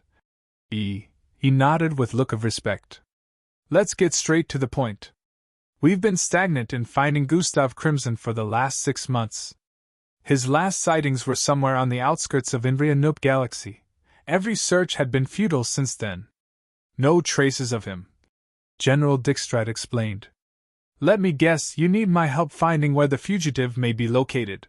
He chimed in. Yes, General Dickstrat stated. General, I already cut ties with the fugitive long ago and informed the MBO of everything I knew about him that would help in finding him. The first time he was successfully captured was due to the information I provided. If they hadn't lost him, he would be within our grasp by now. He shook his head in disappointment as he got to the last part. We understand and appreciate your contribution, Officer E. We are not disputing the fact that you have been a great help so far, but we need you to brainstorm now and predict his movement. Could there be any place he might have mentioned that you maybe forgot or missed out the last time? Any information that could help? General Dickstrat voiced with a pleading tone. General, I understand how urgent it is for us to capture the fugitive before anyone else does. Especially for the safety of the Earth and the rest of the world. They'll see what I can do, but you will have to give me some time. He stated with a tone of understanding. Wonderful. I shall be expecting a feedback from you, General Dickstrat voiced while standing to his feet to extend a handshake to E. He received his handshake and gave an MBO salute before excusing himself. What a great kid! He didn't let sentimentality cloud his judgment. He has a great future in the MBO. One of the officers voiced out after he left. Dash. That is why he is already a decorated captain at such age. He is quite capable. He walked past a bunch of people in MBO uniforms. It would seem he was in an MBO base since MBO officers could be seen moving to and fro across the vicinity. Truck-like floating vehicles could be seen all across the place along with military-like structures. A group of MBO officers joggled past him and greeted with looks of respect. He nodded with a smile as he kept walking. His mind traveled back to his meeting a few minutes ago, and his face showed a slightly worried expression. I have to deter them, but this is getting a bit troublesome. If I provide inaccurate info, it affects my credibility, which might ruin things over here, but if I provide something accurate, it would affect Gus. He murmured. Why did things just have to be this way? He muttered while his mind went back to over 7 months ago. We finally made it back, Matilda voiced with a joyful expression as the blue and greenish planet came into view. Cheers, cheers, cheers within the spacecraft. Loud cheers rang out as everyone instantly became ecstatic. They had been journeying through space for over a month and had to make a few stops, but fortunately, they managed to make it back to Earth just when they ran out of supplies. Unlike everyone else celebrating, he noticed Gustav remain in his sitting position with a moody expression. Come on, bro, cheer up a bit, he said while slapping Gustav's back. We may have successfully gotten back, but this is where things get serious, Gustav said. What do you mean? Are you still worried about Falco and Angie's situation? Well, definitely find them, man. He voiced with an encouraging tone. Not that, Gustav voiced while staring in Endrick's direction, who was seated beside Sheila. You'll understand when the time comes. It wasn't until a few days after that you would come to understand why Gustav said that. MBO's spacecraft intercepted them in Earth's outer space to confirm that they were truly the group from planet Ozius. The spacecraft had over 10,000 Ozius species within since Earth participants, and the MBO officers that followed offered shelter to them. They were of course welcomed into the planet and taken to a safe location to be catered for. As for Earth ISOP participants, they were welcomed back by the entire Earth. The whole planet was in uproar after their return. The news for the last 1 month before their return had been of planet Ozius' destruction. There were speculations about them perishing with the planet, and some had even began to mourn their passing. The last footage displayed to the rest of the world during ISOP was the spread of the dark hole consuming the entire first layer. The world government had addressed the Earth once after the incident, claiming they would do everything within their power to retrieve their youngsters, and they did exactly that. It turned out that the multiple rescue spacecraft filled with MBO officers arrived at the location where planet Ozius was located weeks later, only to see an empty spot. Not only was that location in space empty, it was also whitened like a sheet of paper. It didn't look like space. It looked like everything within a large radius had been completely erased.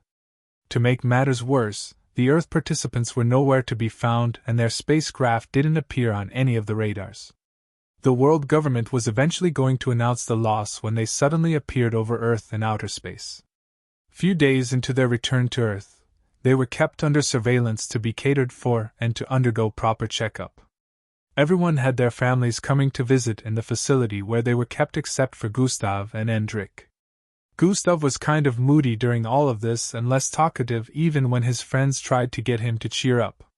They assumed it must be due to the Angie and Falco situation. They were all affected by what had happened after all. Gustav gathered them upon the 4th day of their stay in the facility, and mentioned a couple of things to them. As we're speaking right now, the Alliance is having an emergency meeting. The thousands of planets under the Alliance that were in planet Ozius before its destruction had people within who also survived. These people are witnesses. Besides them, practically the entire universe had also witnessed some of my feats, so they will be easy to manipulate. Gustav paused at this point. Witnesses? What does that matter? He questioned with a look of confusion. The destruction of planet Ozius will be linked back to me. They'll be blamed for it, and deemed dangerous to the universe at large. The Alliance will join hands to want to contain me, and Earth will not be able to refuse, Gustav revealed. Gasp. What? But you saved a lot of lives. Matilda felt blood rushing to her head as she spoke. In the grand scheme of things, that wouldn't matter. An entire planet is destroyed now, and if I am taking the blame for it, that also means my merits wouldn't matter. The universe will blame me, and since no one wants to end up like planet Ozius did, they will have no choice but to come after me. Gustav's revelation shocked the rest of the group. That is bullshit. Elevra couldn't help but let out as her body visibly shook from anger. After everything we've fucking been through? We lost Angie and Falco, and now they're going to do this to you? He felt his ears might be playing tricks on him. Is there nothing we can do to stop this? There must be something we can. Eldris didn't get to complete his sentence before Gustav interrupted. There is nothing we can do. Some of them witnessed the Death Angels trying to take Falco away and mentioning that they're here to end me.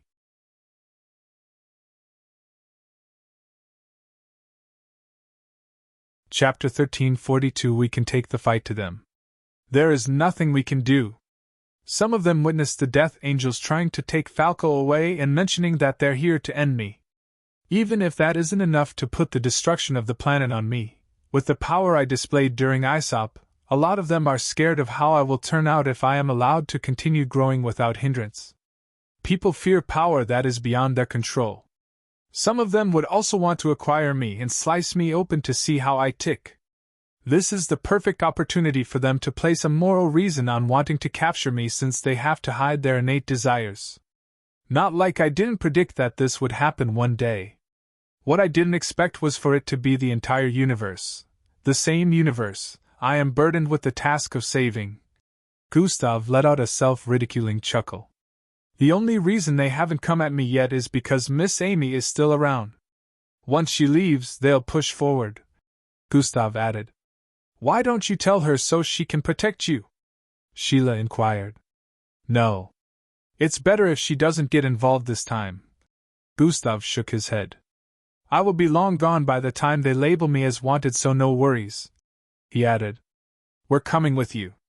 He stepped forward. No. The only person leaving with me is Andrik. As for the rest of you, I need you guys to remain here. Gustav refused. But... No buts, You guys are more useful to me here than having to become wanted alongside me. Now I'll lay out my plans so you guys can properly understand, Gustav stated.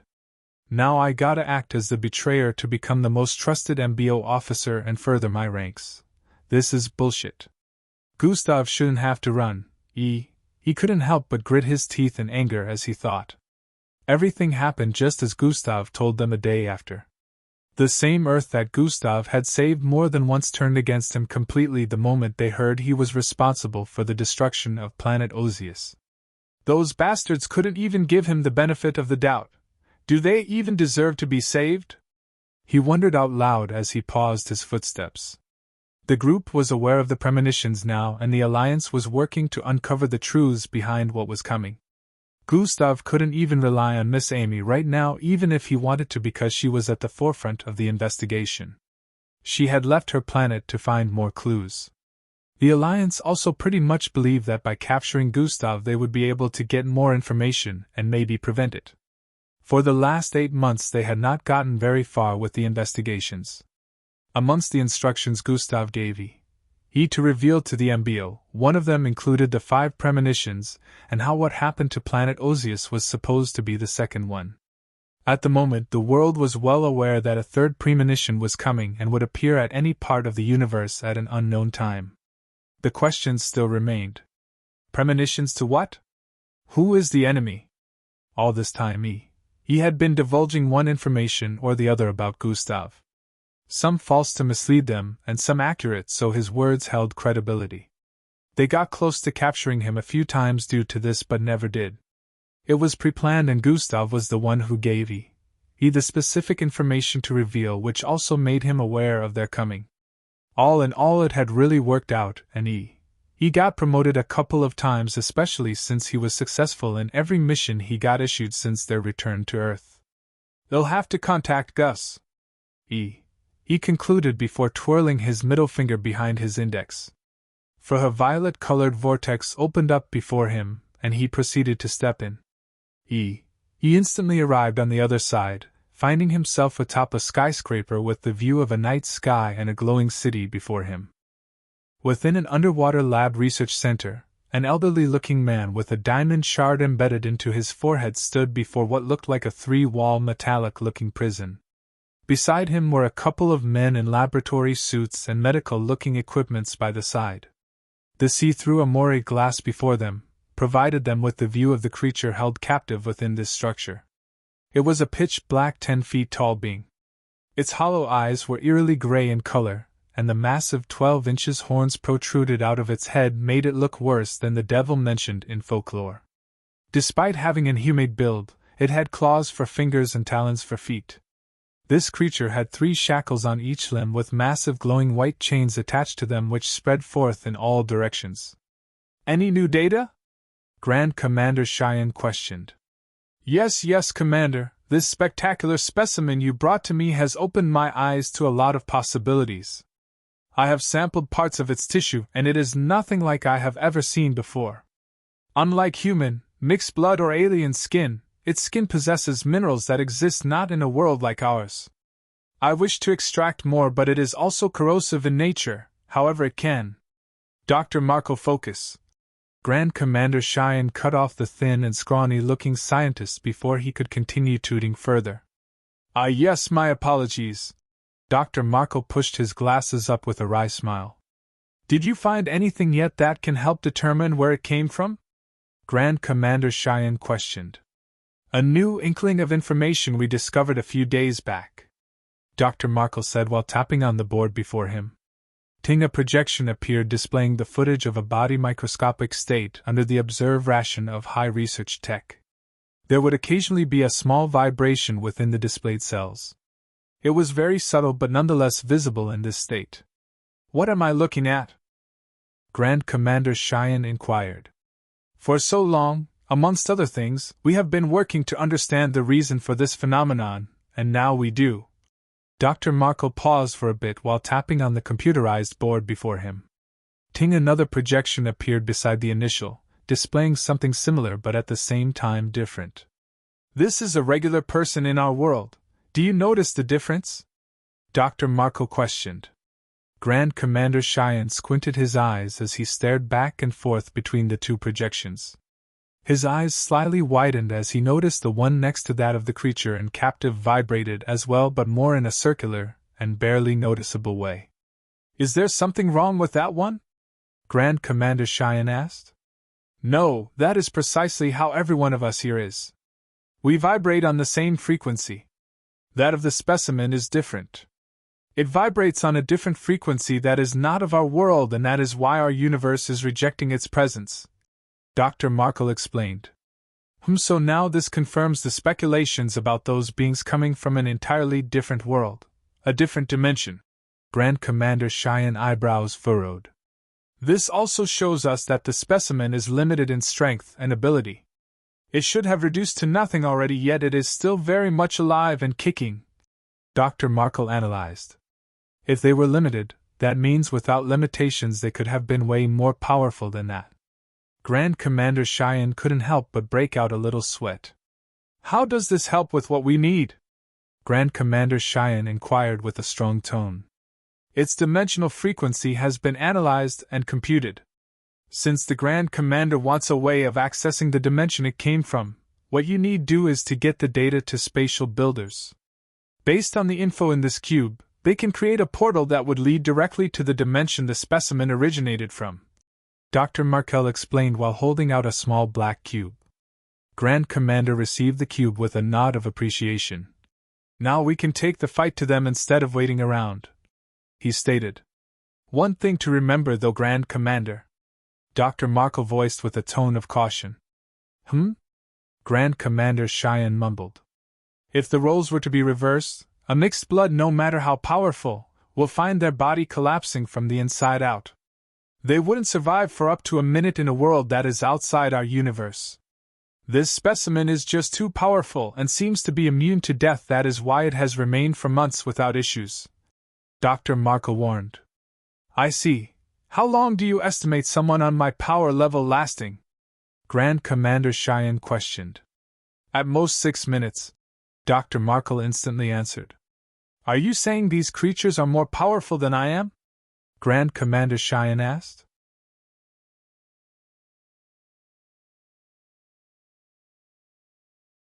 Chapter 1343 Strange Assault. Are you saying these creatures are more powerful than I am? Grand Commander Cheyenne asked. Way more powerful, Grand Commander. If they had come here without limitations, it will take 1,000 people on your power level to contend with a single one of them, and even at that, a win isn't guaranteed.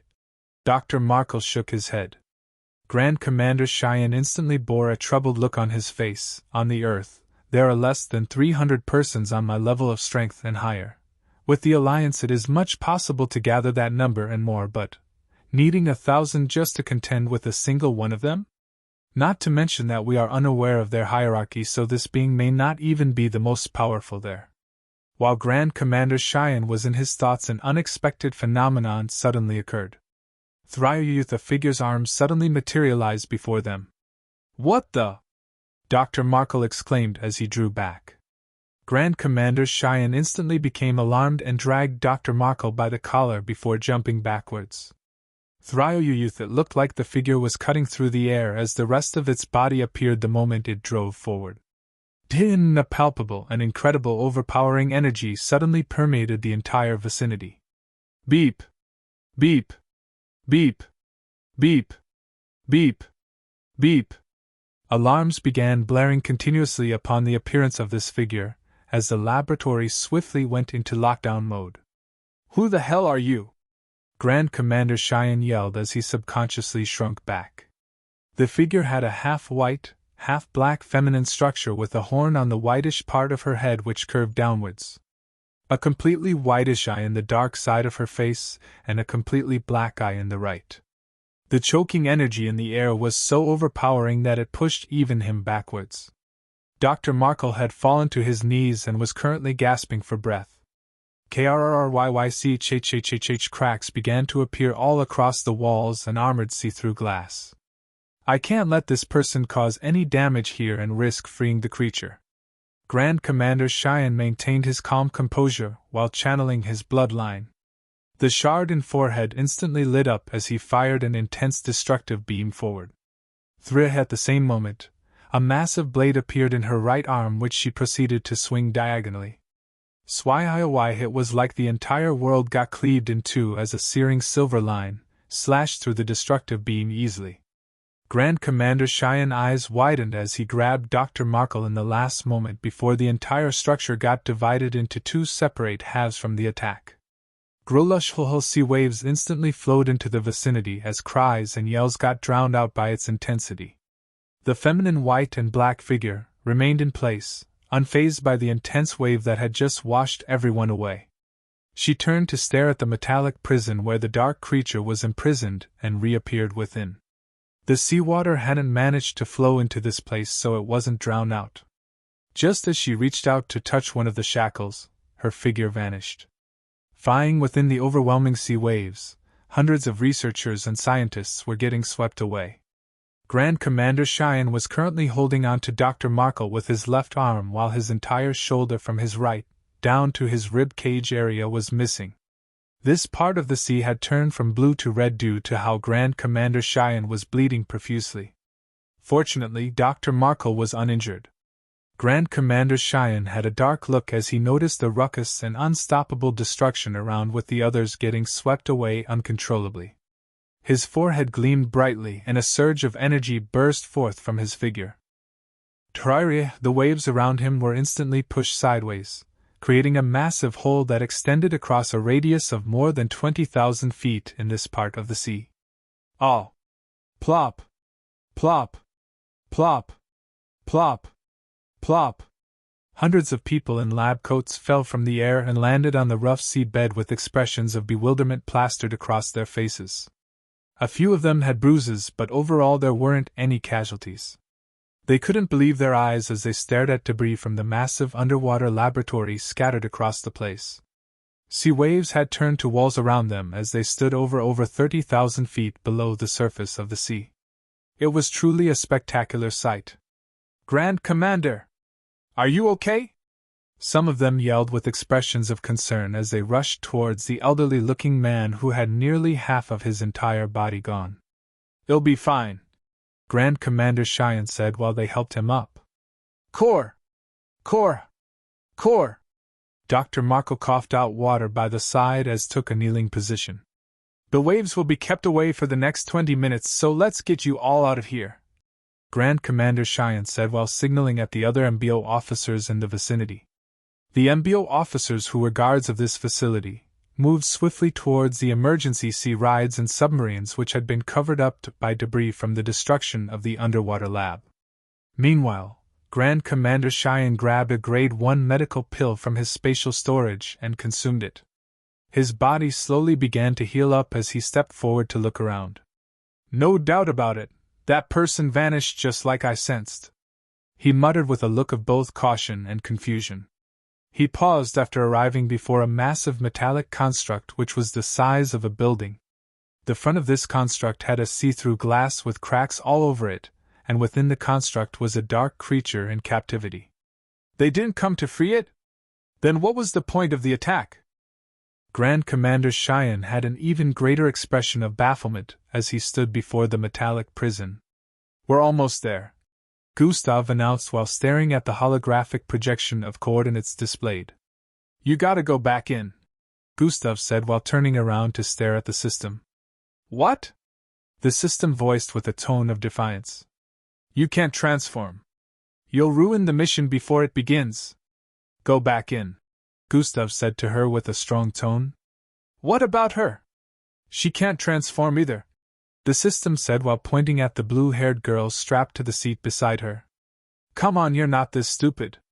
You know I can change her physical features to suit that of an Abrukes native, but I can't do that for you, dumbass. You know it won't work," Gustav scolded. "TCH, then how did Matilda get in then? And what if this one betrays you? We've only known her for 3 days," the system yelled. "Matilda has her ways. Stop acting like a damn 3-year-old and get back in here," Gustav yelled back. The girl by the side just watched with an expression of helplessly. Her azure eyes blinked curiously as she opened her mouth, but no words came out. She had an extremely cute and clueless face, making her looking completely harmless. However, this was the same girl who used to be Foghorn's right hand. On planet Vesper she was a force to reckon. No one was aware of her enchanting facial features because she always wore a mask.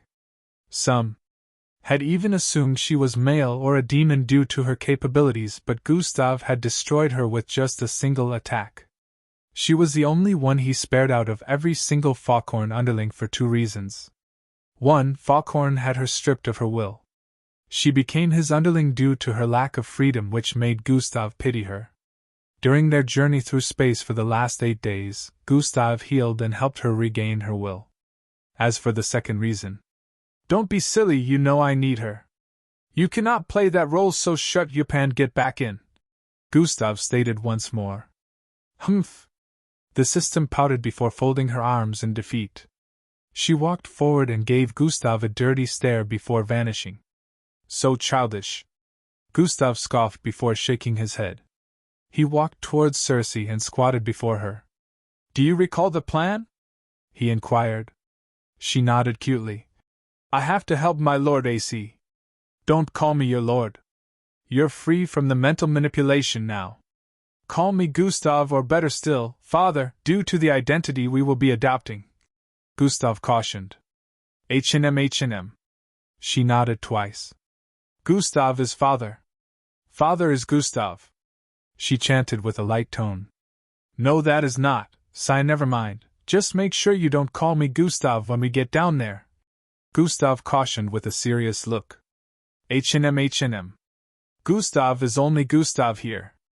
Gustav is father down there." She nodded once more. "Exactly," Gustav voiced with an expression of relief.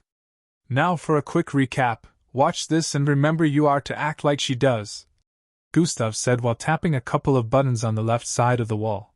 You're tuning into the Phoenix Nights YouTube channel. Don't forget to subscribe and join us on this journey to catch the most captivating stories.